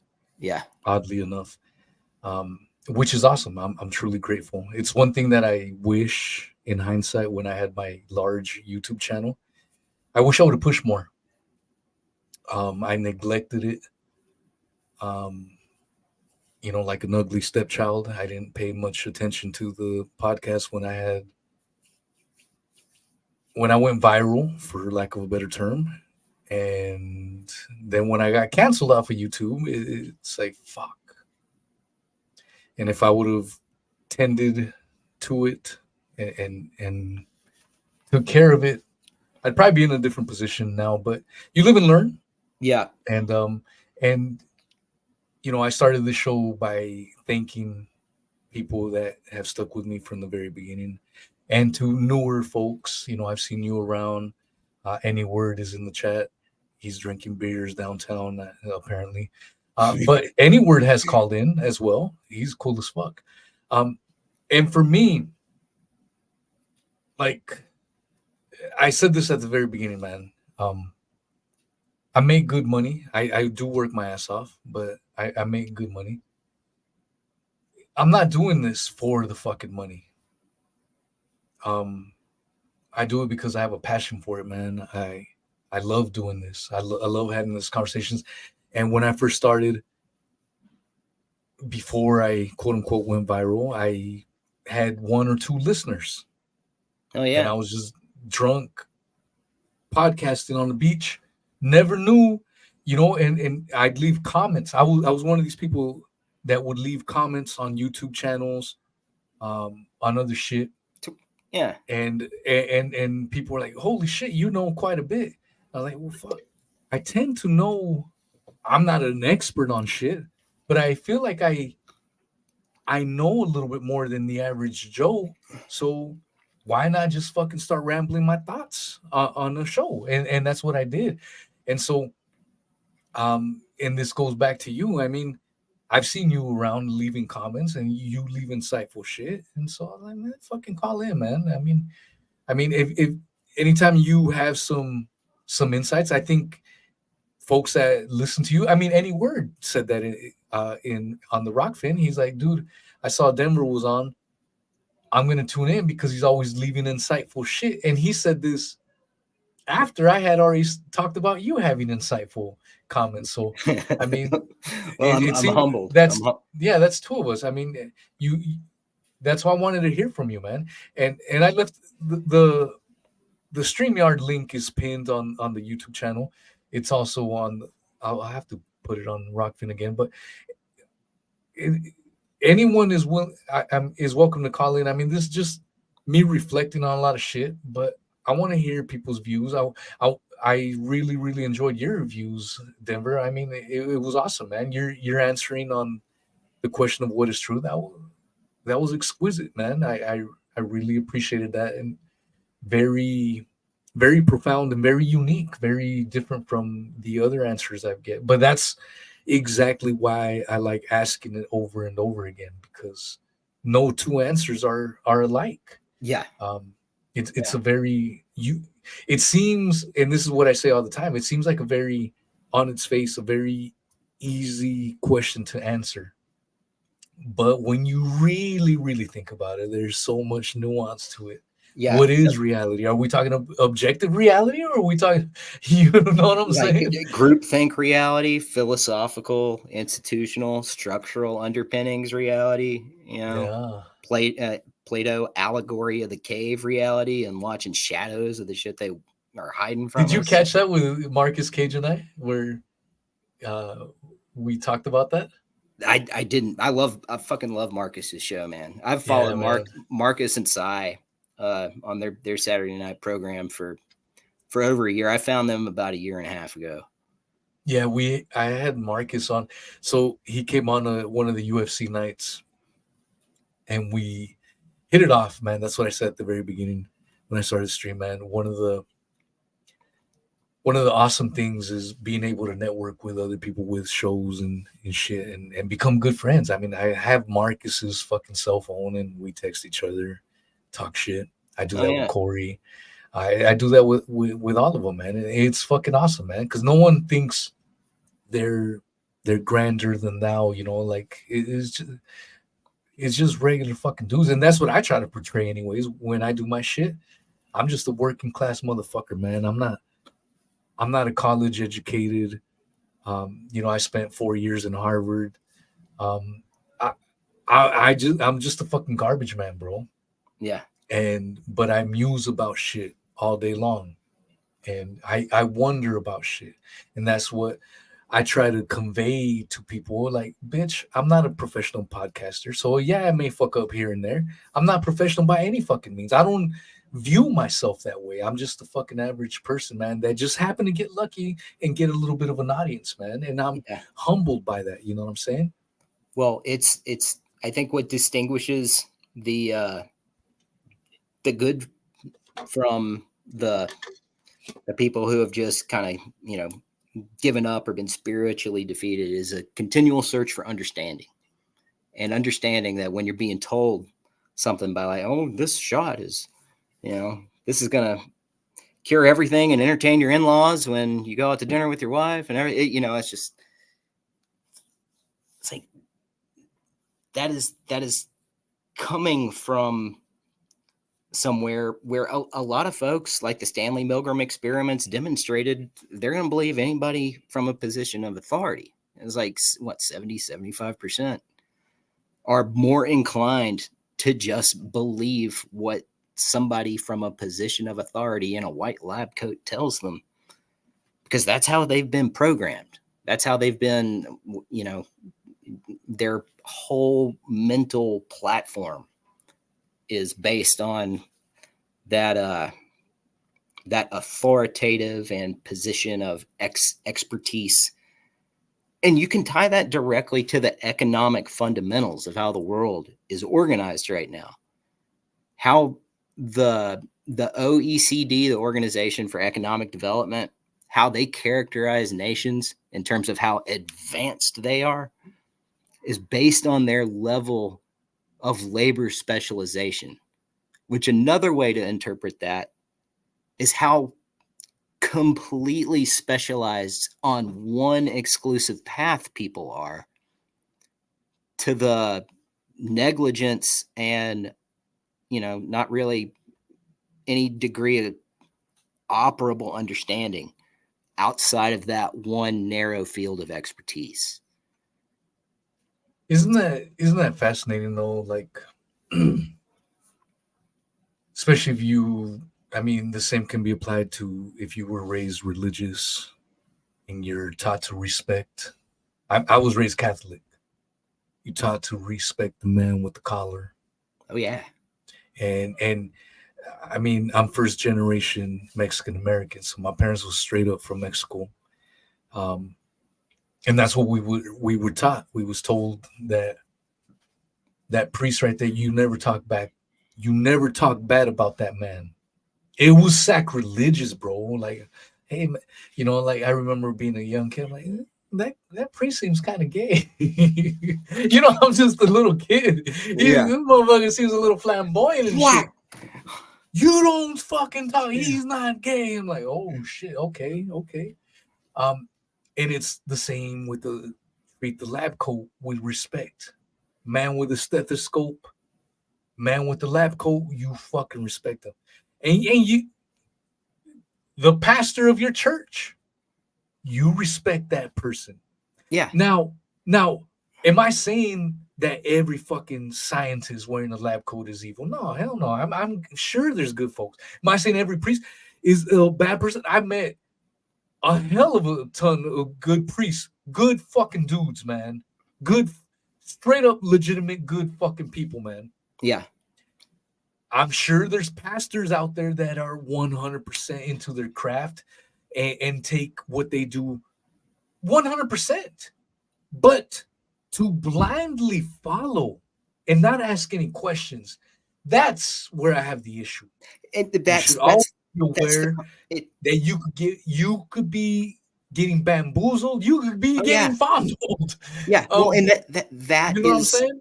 that's like, think of it as like cultural management, right? Important people within culture and society, which are either gatekeepers or, authoritative in your life, like your boss, something like that, where, there's just lines you can't cross, right? And those are the very mechanisms that were employed during, the coof and all that to because people didn't just willingly go along with that stuff. They had to have their arm twisted. A lot of people had to have their arm twisted. And then once it happens once, it's like, well, I can't admit I made a mistake because I made my daughter, I made my son, it's like people are so like, the saps in the bag and the bags on the bottom of the river at this point, and they're just, I just don't know how those people break out of the mental prison without just absolutely admitting what's happened. I just don't know how. And Let people me ask you are. this. Yeah. I'm sorry, man. I didn't want to cut you off. I just don't think people are strong enough to recognize and admit when something like that has happened. Like, people aren't strong enough, one, to admit they're evil, and two, what Mark Twain said, it's easier to fool a man than it is to convince a man he's been fooled. Yeah, I think a little bit of, when you really think about that. So I don't know if you caught my moon landing debate last week. I've seen. I saw Marcus's interview of Brett Siebert. With Andrew McCarthy. I had a debate with Andrew McCarthy. He has like 300K Twitter followers. He's an astrophotographer. I was like the guy from Mannequin the movie and Weekend at Bernie's. Andrew McCarthy. He used to be a. Oh, so you know him? No. It's another guy by the same name who was an actor in 80s movies. He was the co-star in Weekend at Bernie's. There was like the tall guy with black hair, and then there was like the shorter guy who was like more comical. That guy's name is Andrew McCarthy. He was also the lead in the 80s movie Mannequin. Right? Just fun facts. Yeah, that aside. I thought you well, this guy, see, he's a younger cat. He's younger than me. But this guy had 300,000 nearly 300,000 Twitter followers. Oh, wow. And I debated him on the moon landings. And I gave myself a C. And I thought I could have done a lot better, but he was one of these guys that was just so emotionally attached. Oh, yeah. To these moon landings. And he straight up admitted it in one of our DM exchanges where he said, I know they happened because my grandpa worked on the moon missions. And I'm like, that is not fucking evidence. Do you remember the 4 levels of consciousness I mentioned? No. At the beginning? No. So what that is, that unshakable belief based on something which is just like a mental fallacy. It's a logical fallacy to use that as a premise of belief. That's quintessential unconscious incompetence. It's like believing something based on a false premise and willing to defend it, like unconsciously of the truth. I mean, yeah, it's one of these psychological things that happens with people, man. And I think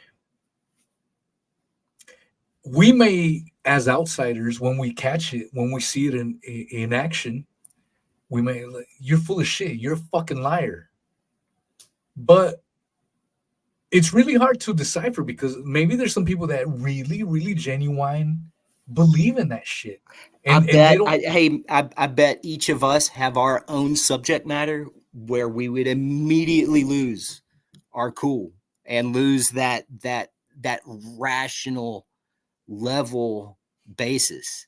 And that's what happened to me, bro, when I first came across Corey Hughes. And because we're on YouTube, I can't go too much into detail, but people I'm familiar with Corey. Yeah, people know where I'm coming from, some of the stuff Corey talks about. Yeah. When I first met Corey and I heard him talking about that, I'm listening to Corey and I'm like, fuck you, man. You're a piece of shit. Oh yeah. It's like it pissed me off. Running into him without any warm up or it's like getting hit with like an ice cold bucket of Gatorade or something, man. It's like, oh, what in the fuck? It's like, what? It's like, I can't believe what I'm hearing here. No, but it's like, it's not as far. It's not, I don't prescribe to know anything, but like I said earlier on in the show, look at how fucking spun everything has been. Just going back to like 9/11, man, just like right before 9/11. Like the official narrative for everything has been just about 180 degrees, like opposite of the truth. Yeah. So it's like, I mean, that was the thing that made me open to. So initially when I heard Corey Hughes, I was like, fuck this guy. Who the fuck is this? Who does he think he is? I already said this at the very beginning, but then I had to take a step back. And then I said, well, fuck. I've been lied to about every fucking thing else. That's right. And this was prior to COVID. I was lied to about 9/11. I was lied about Hillary Clinton beating Bernie Sanders, which is what woke me up. Russiagate, all that fucking bullshit. All of it. All that shit. So what makes me think that I wouldn't have been lied to about any other fucking shit in American history? Before I became aware of conspiracies and shit, and I've talked about this every now and then. I'm Mexican American, and I had learned the U.S.-Mexican War from the Mexican side version of events. Mm-hmm. And then I'm going into high school, and I hear the American side of events of the U.S.-Mexican War. Like, wait a minute, there's two different fucking stories here. Totally. The Mexican side makes more logical fucking sense than the American sanitized version. And even though I didn't believe in conspiracies at the time, I was a kid in high school, and I studied the fuck out of the U.S.-Mexican War. And I'm like, this is not what happened. This is bullshit. This doesn't even make fucking logical sense. And it's getting taught to me in high school. It's getting indoctrinated in my fucking head as gospel. And that was one of the first time I started questioning shit. I'm like, I studied this shit. That's not what fucking happened. That's a fucking lie. Why are you calling it the Treaty of Guadalupe Hidalgo when it's a fucking war? Mm-hmm. You're trying to sanitize the fucking version of events. And even though I wasn't conspiratorial at the time until many, many years later, that was one of the first times I was like, that's not fucking true. I questioned the textbooks, the Rockefeller textbooks that I was given to in high school. You know what I'm saying? The British company owned textbooks like Macmillan and Pearson. Those are British companies. You know, like those are United Kingdom companies. So it's like, yeah, I thought those were the people. Those are the people we fought, in the Revolutionary Wars, right? Just making sure. Yeah, the whole. That's why, like Ryan always says. What does Ryan always say? I'll let you say it, Denver. It's like question everything. Question everything. Everything. Yeah, that's what Ryan always signs off with. He says that all the fucking time, and that's 100% true. Like, no matter where you're hearing it from, it could be your favorite show, podcast, or whatever the fuck it is. You should always question it, especially when maybe you're listening to something and like, wait a minute, that kind of sounds kind of off. Maybe I should investigate it a little further. Exactly. Do that shit. No one is stopping you from that. That's how you get to the damn truth. That's how you. And then if it coalesces, that's what happened with the Corey incident with me. Like, I started listening to him because I had to get my mind mentally ready. I'm like, all right, I've been lied to about this. I've been lied to about that. All right. So even though what I just heard Corey say pissed me the fuck off, it struck a fucking nerve in me. Mm-hmm. It really did. It pissed me off. I told Corey this. Corey knows this, so he knows this. If he's listening to this, he knows it's not a surprise. I fucking was mad. I was like, fuck this guy. And then once I accepted, all right, so I've been lied to about this. I've been lied to about that. Let me hear this motherfucker out. Mm-hmm. And so I'm still a little fucking defensive and shit. Yeah, it's being able to hold conflicting hypotheticals in your mind at the same time, and consider aspects of both of them. Like that is as important a mental exercise as anything, because I think what so much of propaganda feeds upon and plays upon is impulse and people's knee-jerk reaction. That's what feeds that fire. Well, what are we seeing right now with the current stuff? So during World War II, we were seeing babies on bayonets. We were seeing. Fast forward to the Iraq War, we saw incubator babies getting flipped out and fucking smashed and killed and blah blah blah. And then what are we hearing right now? Same thing. In this current time, we're hearing beheaded babies by Hamas. Everything is fucking Hamas. You could be taking a fucking selfie in front of a fucking statue. That's Hamas, and we got to fucking bomb it. Yeah. I mean, it could be Israel blowing up some dude eating a falafel at a halal cart, and they'd still find a way Hamas. to that's Hamas. They'd find a way to turn it around and be like the Israeli victims. Yeah. And it's like they always couch. It's insane because even you and I, we're talking about it right now. Mm-hmm. I can't speak for you, but speaking for myself, I grew up with people of Jewish descent. My best friend was a white kid. And I'm going to emphasize, because some people sometimes say, well, why do you have to mention the skin color? Because it's fucking important to this fucking matter in discussion. It was a white little boy named Ido. That was one of my first earliest homies that I remember. And he showed me how to spin a fucking dreidel and all that shit. I love that fucking kid. I don't know what the fuck he's up to. Who the fuck? He could be fucking pro-Israel by now. I don't know. That was when I was a kid. The point is, I don't give a fuck what people believe in. It's a religion to me. It's a fucking religion. My fucking beef is with the political ideology of Zionism. Absolutely.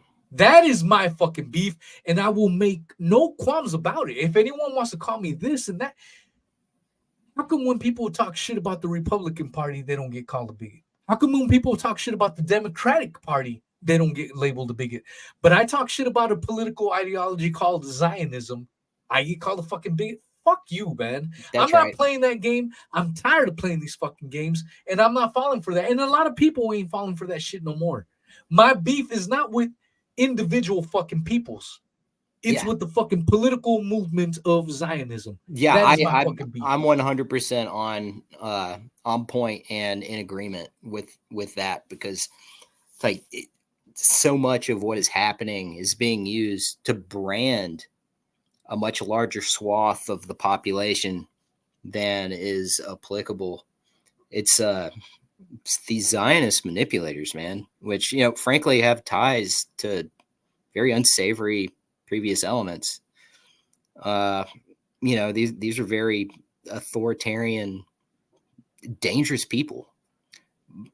My sister's husband, you know, was criticizing these guys. He's like a props guy in Hollywood, and he's been doxxed by fucking APEC and what's called like the Canary Coalition, something like that, and they've got like a big write up on him. You know, notified his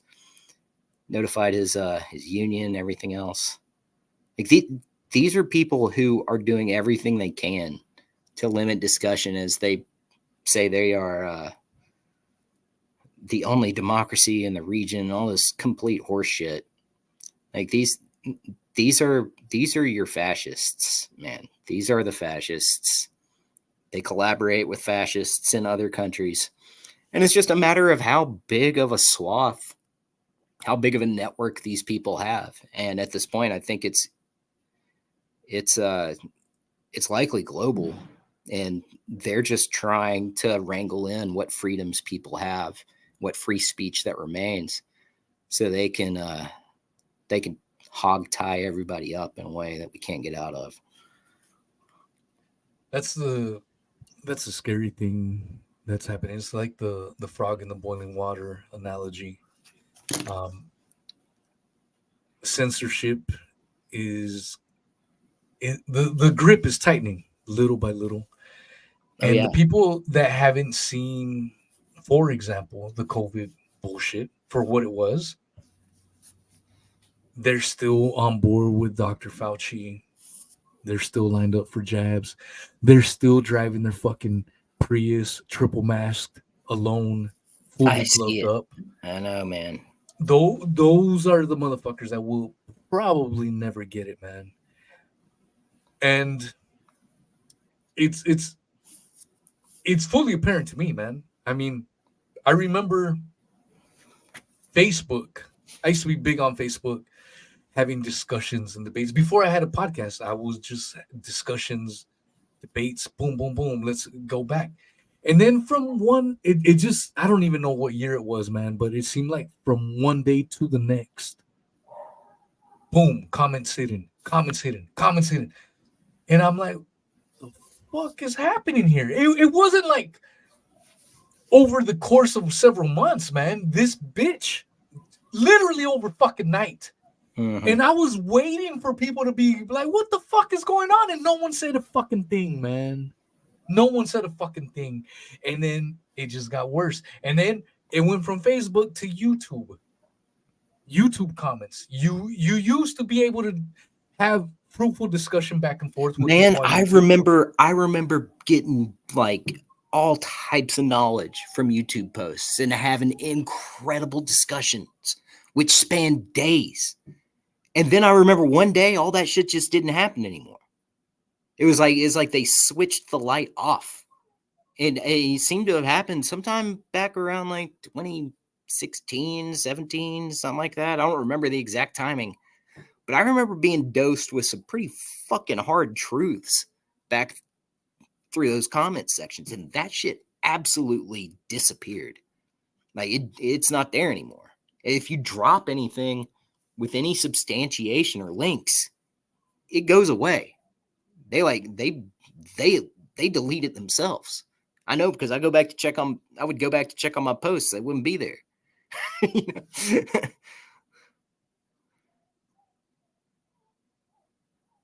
I was on mute. Yeah, man, I completely agree that that's what prompted me into again doing podcasts, man. I was like tired of leaving these fucking long ass winded comments. I mean, I remember kind of bringing it all back around. I was a huge Sean Atwood fan follower, and I used to leave him comments.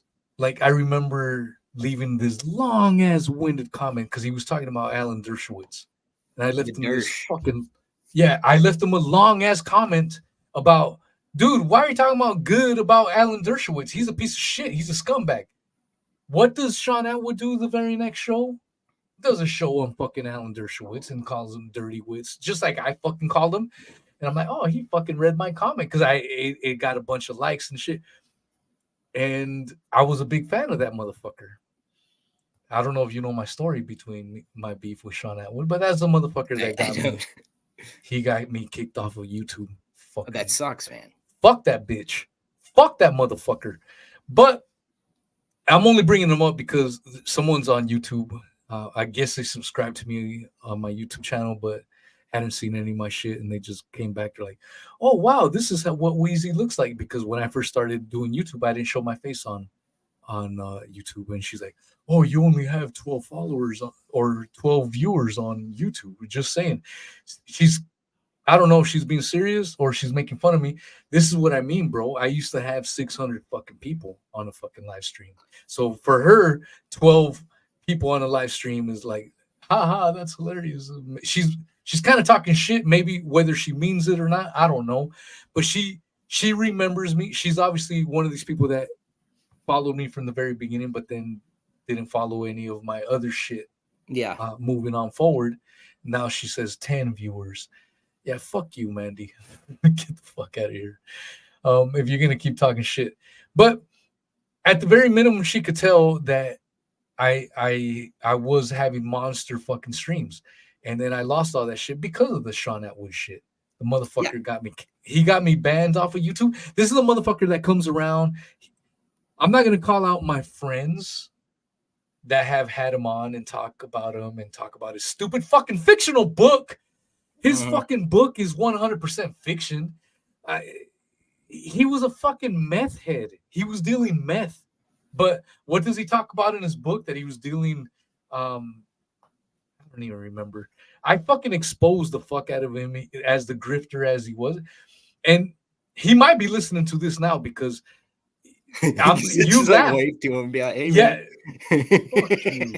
You know why I say this though? Because every time I have a special guest, literally the next day they're on his show. Oh wow! Is it a coincidence or is he watching? He's taking cues, man. And he thinks. Let me rephrase this. Good. He thinks that he's pissing me off by doing that, but little does he realize that the same people that he gets on his shows the very next day tell me, "Hey, your bitch ass friend Sean just asked me to be on their show." Obviously, they have podcasts, so obviously they have to advertise. So I can't fucking blame them, and they fucking tell me. So he's trying to piss me off, but the joke is on you, bitch. You're being used. You're trying to use others, but you're being used. You fucking. And if you look at him, supposedly, I don't even know the last I checked, but I don't watch his shit. Last I checked, he had 500,000 YouTube followers, but he had videos with like 40 views. How does a fucking channel with 500,000 what I exposed to him, that's what pissed him off, was that he bought his fucking subscribers. Well, and that's why it's fucking bought, bro. That's all he does. I'm pretty familiar with digital marketing, and I know how you can like manufacture audiences and shit like that. So that's not a surprise. You know, you see people with fucking just massive mammoth membership counts and nobody turns out to watch their live show. It's like, how's that happen? Oh, it's because it's all a bunch of sock puppets, man. It's a bunch of sock puppet accounts. I haven't talked much about that motherfucker. But hey, because I moved on. Like, so, but I also recognize, see, like this bitch right here. She was talking shit that I only had 10 viewers on YouTube. Bitch, I'm on Rockfin. I'm on Odyssey. I'm on Spotify. I'm on Apple iTunes. So combine all them motherfuckers together. and we rock this bitch. So keep talking your shit, bitch. And another thing, it's like you got to know how to like spot, people who are just simply there to detract. Oh, dude, what are you doing bro? here? It's like you're just here to like hate post. It's like bro, you don't. What do you do for a living? What do you do for a living exactly? If you would have followed me from the very beginning, like some of the people that's in the live chat right now, they know they can verify this 100%. Yeah, man. I had this bitch named, I don't know because I'm on YouTube. If I wasn't on YouTube, I'd fucking say it. But this bitch had literally 30 fucking accounts, different fucking accounts. Sock puppets. Sock puppets. Yeah. She would come in, she would have conversations with herself. Like it would look like a bunch of people were talking to each other, but it was all her. It's all a spinning Wurlitzer of her own. And I can't verify this or not. I don't know if she worked for Sean or if she was just batshit fucking crazy. But that's how big the show got. Yeah. That I had this bitch with all these fucking sock puppets. She made a Reddit account. I'm not even on Reddit, bro. She made a Reddit account called Weezy is a fucking piece of shit. Like she made a whole like this is how big my fucking YouTube presence got at one point that I had these motherfuckers trying to take my ass down. You want to laugh at the funniest shit? Let me show you, bro, because you followed me recently, right? You said you found me where? On I think on GTW originally. It's like I didn't see. I found you in the chat. Oh, okay. Because and it's like I'm a subscriber to Rockfin, and I always check the live feeds, and I'll see you live every now and again, and you were live today, so I haven't seen you in a while, bro, on my shit. Okay, let me show you this, bro. Let me fucking show you this fucking shit. This is hilarious. All right, I'm gonna give a synopsis because this is a 2-hour live or hour and a half live stream. I'm gonna give you a synopsis of what's going on here. Okay. For all those people that just followed me recently, don't know what the fuck. Maybe I interviewed an awesome guest and you're following me for that shit. And you're like, who the fuck is Weezy? How come I never heard of him? Well, I was never a big deal to begin with, but I did go viral for a minute. And this is why right here, bro. This is fucking awesome right here. I'm gonna fucking play this. Here you go, bro. All right, can you see that? Yeah. What do you see on the screen before we get going? I'm a very, very strange looking individual with some kind of headpiece. All right. Very poor makeup. And okay. It's like missing a neck, like short a neck. It's like just all like right. Perfect. It's just like yeah, it's weird. All right. No, that's fucking great, bro. That's fucking great.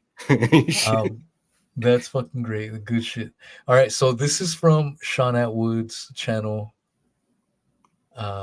Cyberbullying activist, ex-cop, intersex, androgyne, part 2, True Crime Podcast 209. Check. And so let me preface the little clip and this is all under fair use because I'm not playing the entire fucking thing. I'm only playing a small clip. The only reason I have to say that is because Sean hit me with 7 fucking copyright strikes. That's 7. That's just silly. 7. So I have to give that disclaimer. Yeah. So I'm not trying to be proper and prim and all that bullshit. No, it's because fucking Sean. You're just trying to cover your ass because this guy's a litigious asshole. 100%. Yeah. So let's clarify this fucking title before we go any further and proceed. Some of the YouTube crowd will love this because, see, that's why they started following me and they fell off because I stopped talking about this shit right here. All they were interested was on this Sean fucking man with a wig on bullshit. So, cyberbullying activist, ex-cop, intersex, androgyne, which is wordplay for androgyny. let's cut the bullshit out. Part 2, True Crime Podcast 209. Now, this character, because I'm on YouTube, if I was on Odyssey and Rockfin, I'd be cutting loose right now. But because I'm on YouTube, this character right here is a man that well, it looks like should be cover makeup. of the Sports Illustrated swimsuit edition. Yeah. Well, this person, I have all the evidence. I've showed it on my previous, like my early shows. This fucker would call me all kinds of racial slurs. And then when I clap back and call this person a man in a wig, I'm the one that got deplatformed. But so what does this have to do with Sean Atwood? All right, let's watch this.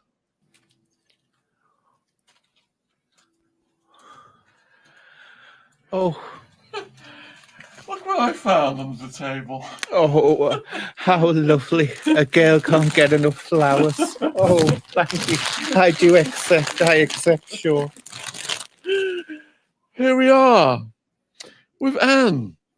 And today we're going to be talking about a very important issue on YouTube, which is cyberbullying. Oh my god. So this is an hour and a half long. Oh my Go god. to that. Watch this fucking video. You see how it has 389 likes? Do you see that? I do. Okay. What you don't see, because YouTube Are like the 50,000 dislikes? Oh my god. Because throughout this 1 hour and 22-minute podcast, these two clowns are celebrating the fact that I got kicked off of YouTube. And they don't call me Weezy. They don't call me What is Truth Podcast. They call me as, oh, the American podcaster. Oh, the American podcaster. He was so mean to me. Oh, he cyberbullied me. Oh, yeah. Likelihood these guys are part of like the industrial censorship complex who are like put out there as fucking bait to like. So this I just want to put out there because I have friends that view this fucking bald-headed clown as a good guy. He's not bad. Sean isn't bad. This motherfucker just did a fucking podcast about cyberbullying and censorship. So you can't spin it any other fucking way. It's basically like the Israeli-Palestinian shit where you see Israel straight up killing 20,000 fucking civilians. Oh no, but Israel's just defending its right to exist. Yeah. To me, it's the same fucking shit. If you are cool with this motherfucker, in my mind, correct me if I'm wrong, Denver, but if you're cool with this motherfucker and I gave you the evidence, you see it in front of you, then you're cool with censorship. You're cool with motherfuckers crying victim. Or you're cool with somebody who is just absolutely going to stand for one thing one day and something else the next day, which contradicts that earlier position, which generally should be something that weighs pretty heavy when you're considering whether or not to trust somebody.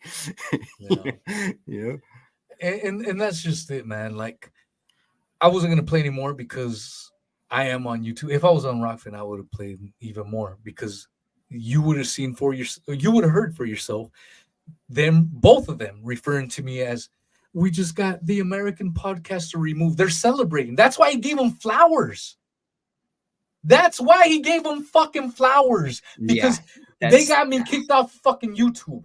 So if you just barely found out about me, there's a little bit of a nutshell of why I'm relegated to the smaller platforms and fucking shadow ban and shit. It's all thanks to that motherfucker. That's why I have animosity towards that bitch. Well, because when you build your platform and then you get taken out like that, like, it pisses you. I'm a man, bro, and that shit pisses. I'm still bitter over that shit. Fuck up. And the very question, what is truth, is something that people in positions of power don't want people exploring or pontificating on or having their own ideas about. We don't want that, right?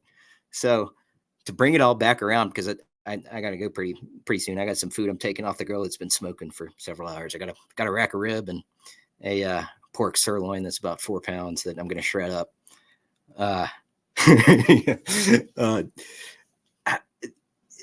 Truth is often closely aligned with what you're not allowed to speak openly.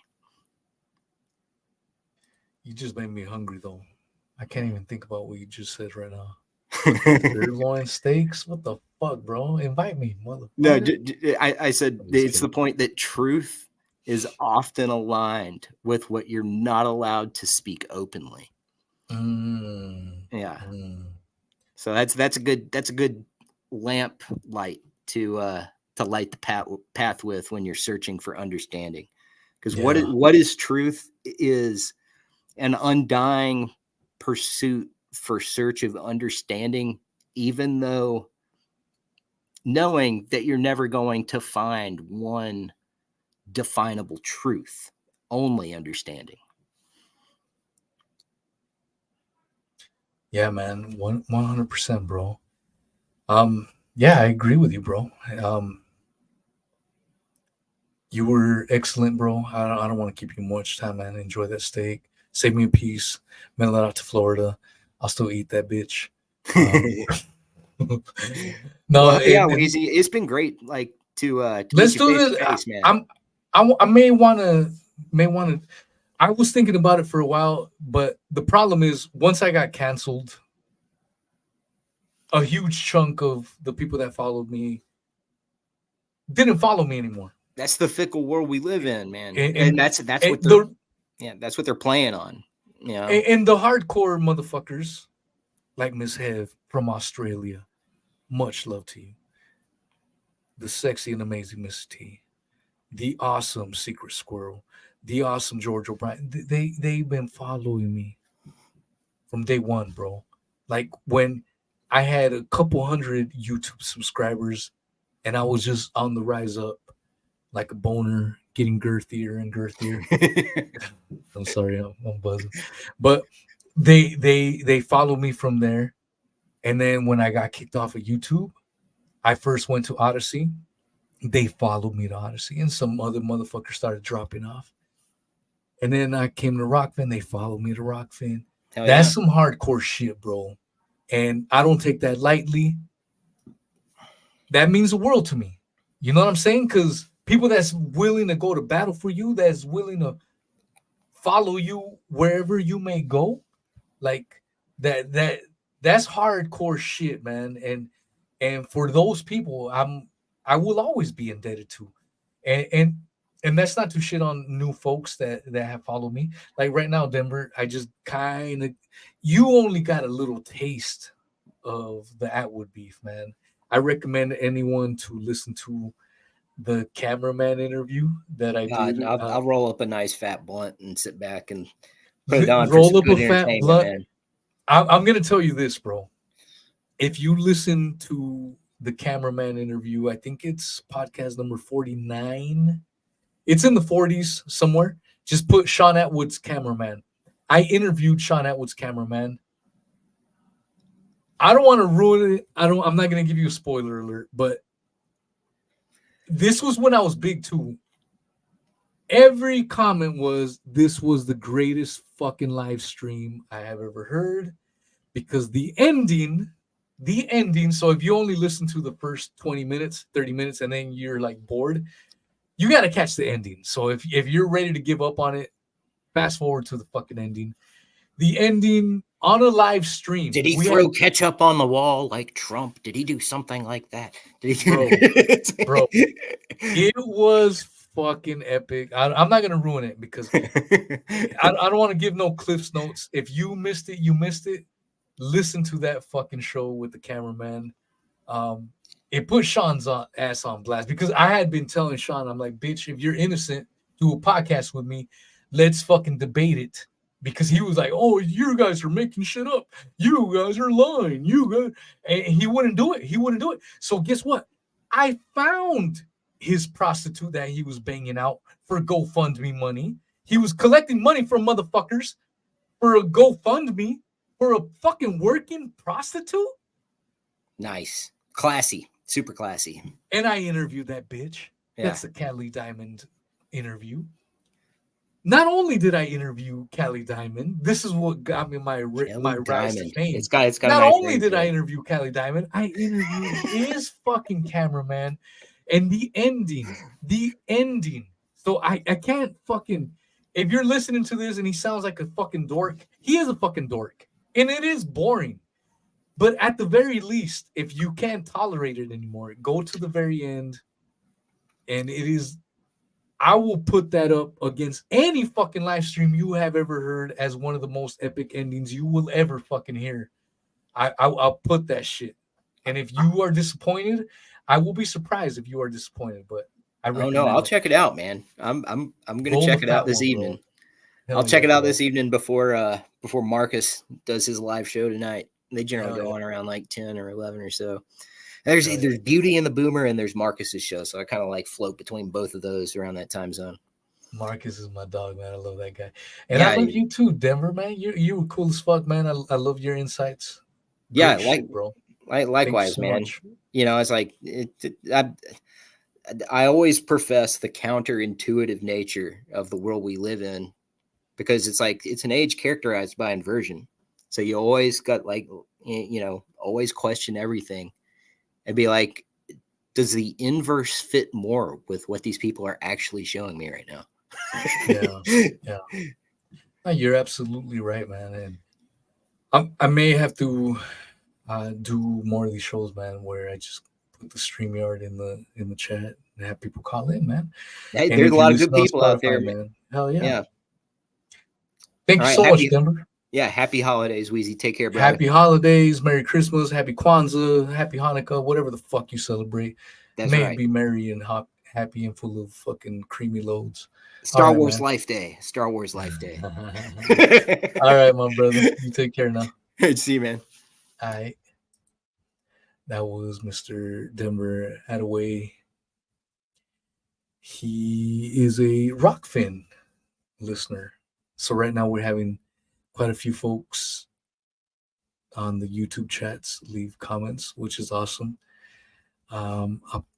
Stream, if you're on YouTube, the StreamYard link is on the pinned comment. Oh, sorry. I said I wasn't going to drink again. I'm a little buzzing. I'm not going to lie. And if you're on Rockfin, I did put the StreamYard link in the Rockfin chat. So if you want to call in, Odyssey only has a couple people, so I'm not going to put it on there. Yeah. That was a great chat with Denver. He's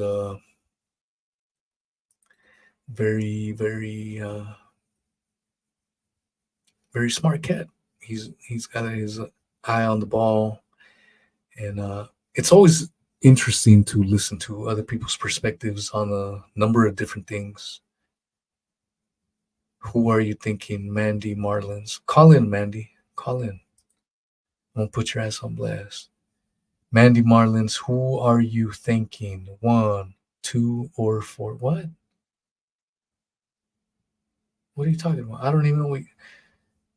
Call in the. Here you go, Mandy.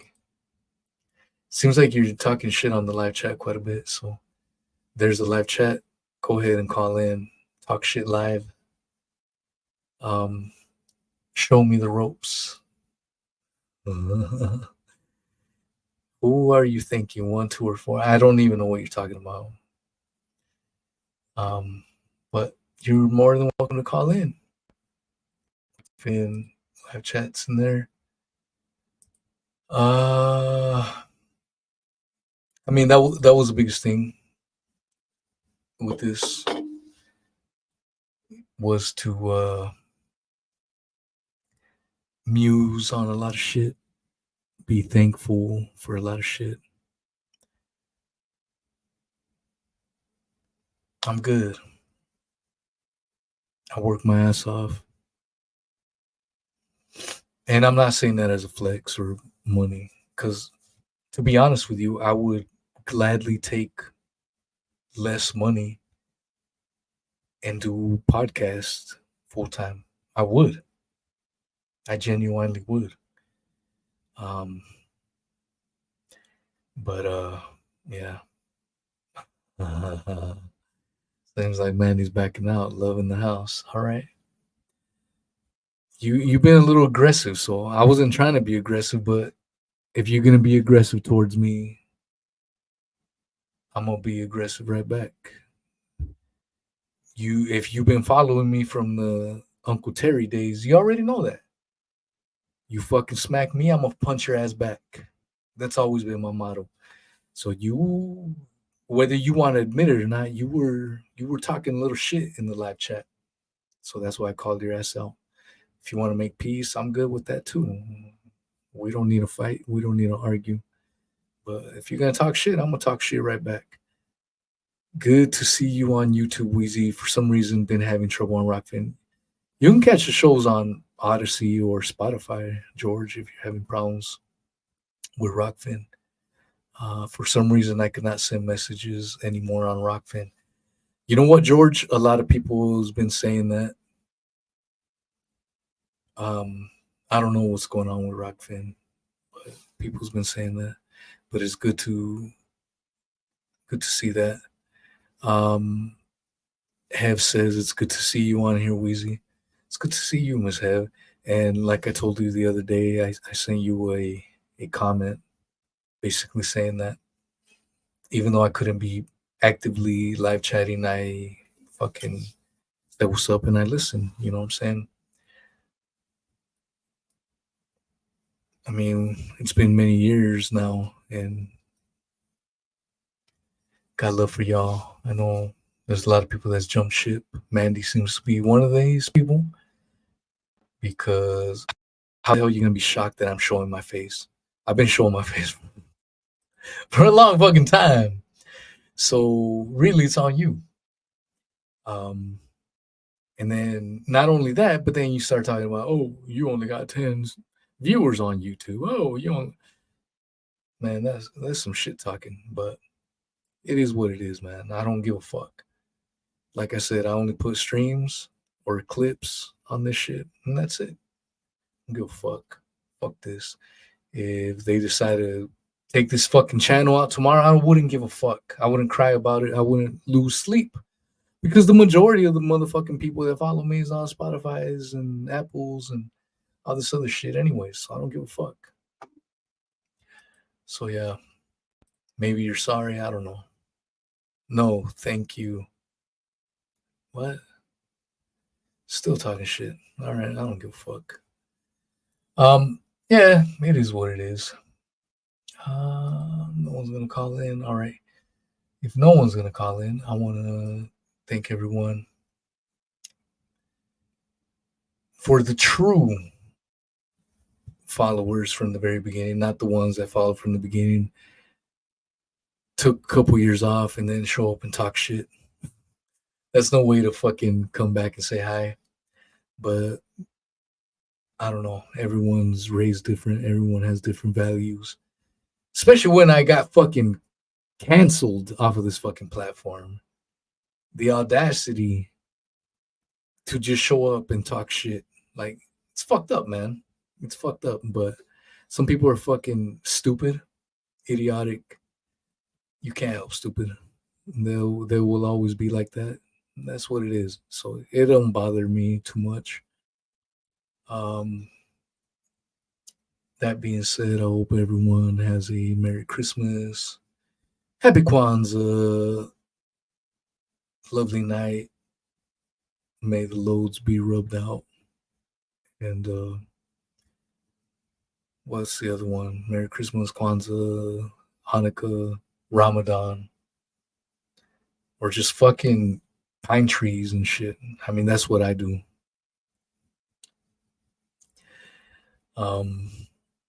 Maybe in the new year I'll have a religious debate.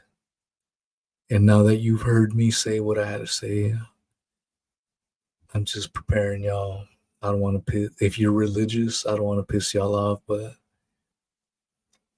just like the moon landings, I feel pretty well versed in religion, the Bible, and stuff.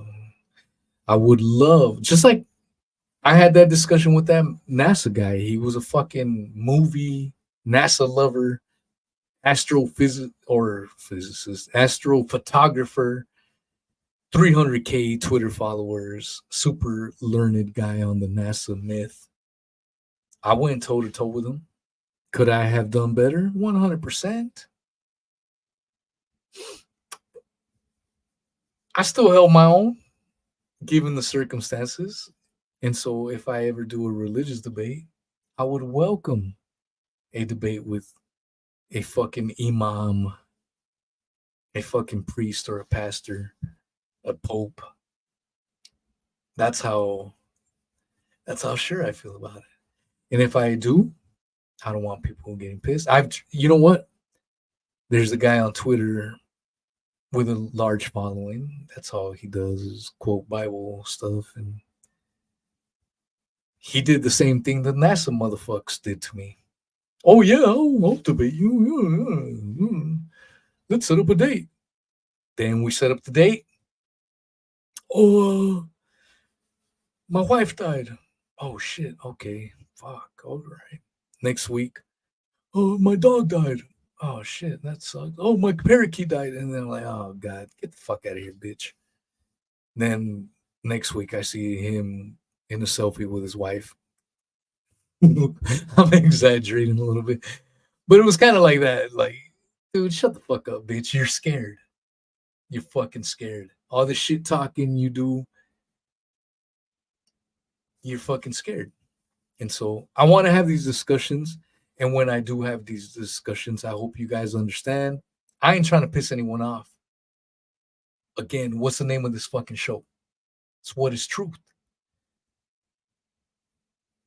Hell, if you are listening to this and maybe this is one of those subjects where you're like, Weezy, I agree with pretty much most of what you say, but on this very subject, you're dead fucking wrong. Maybe you're listening. My email's in the description. Send me an email. Let's make it happen. I'm willing to. There's no ill will. You guys heard my debate with the astrophotographer guy. There was no ill will. We had the discussion. It was done. No ill feelings. I don't wish nothing bad on that dude. I did call out some of the bullshit that I felt that went on at the very beginning, but that's it, you know? And so if anyone's up for it, the invitation is out. But I did mention at the very beginning that I'm going to do Sandy Hook show. I'm also going to be having Josiah Thayer coming back next week. The Houthis of Yemen are on the news, and there's so much bullshit and propaganda. And Josiah Thayer will return. He already broke it down in the first episode we did, but he's coming back next week, giving us an updated version of it. And Josiah Thayer is anti-war. He has written articles for antiwar.com. So he has no fucking agenda. He's not like, oh, yeah, well, I hope this and that. He's anti-war. So you could either listen to the fucking propaganda mainstream outlets that the Houthis are evil and we need to destroy the Houthis. Once you understand what the Saudis have done to the fucking Houthis and stolen their fucking oil, you'll be like, oh, shit. I now understand why the Houthis are resisting. But again, I'll have Josiah Thayer next week. And I'm going to be working on bringing y'all more shows. That's what I try to do each and every week when I can. Can't thank y'all enough. And again, if y'all want to give me a Christmas gift, go to Spotify, go to Apple iTunes, and leave a 5-star review. That would mean the world to me. Did you notice? I'm not asking for no financial gifts. If y'all want to, by all means, but I'm not asking for that. I'd rather an awesome review.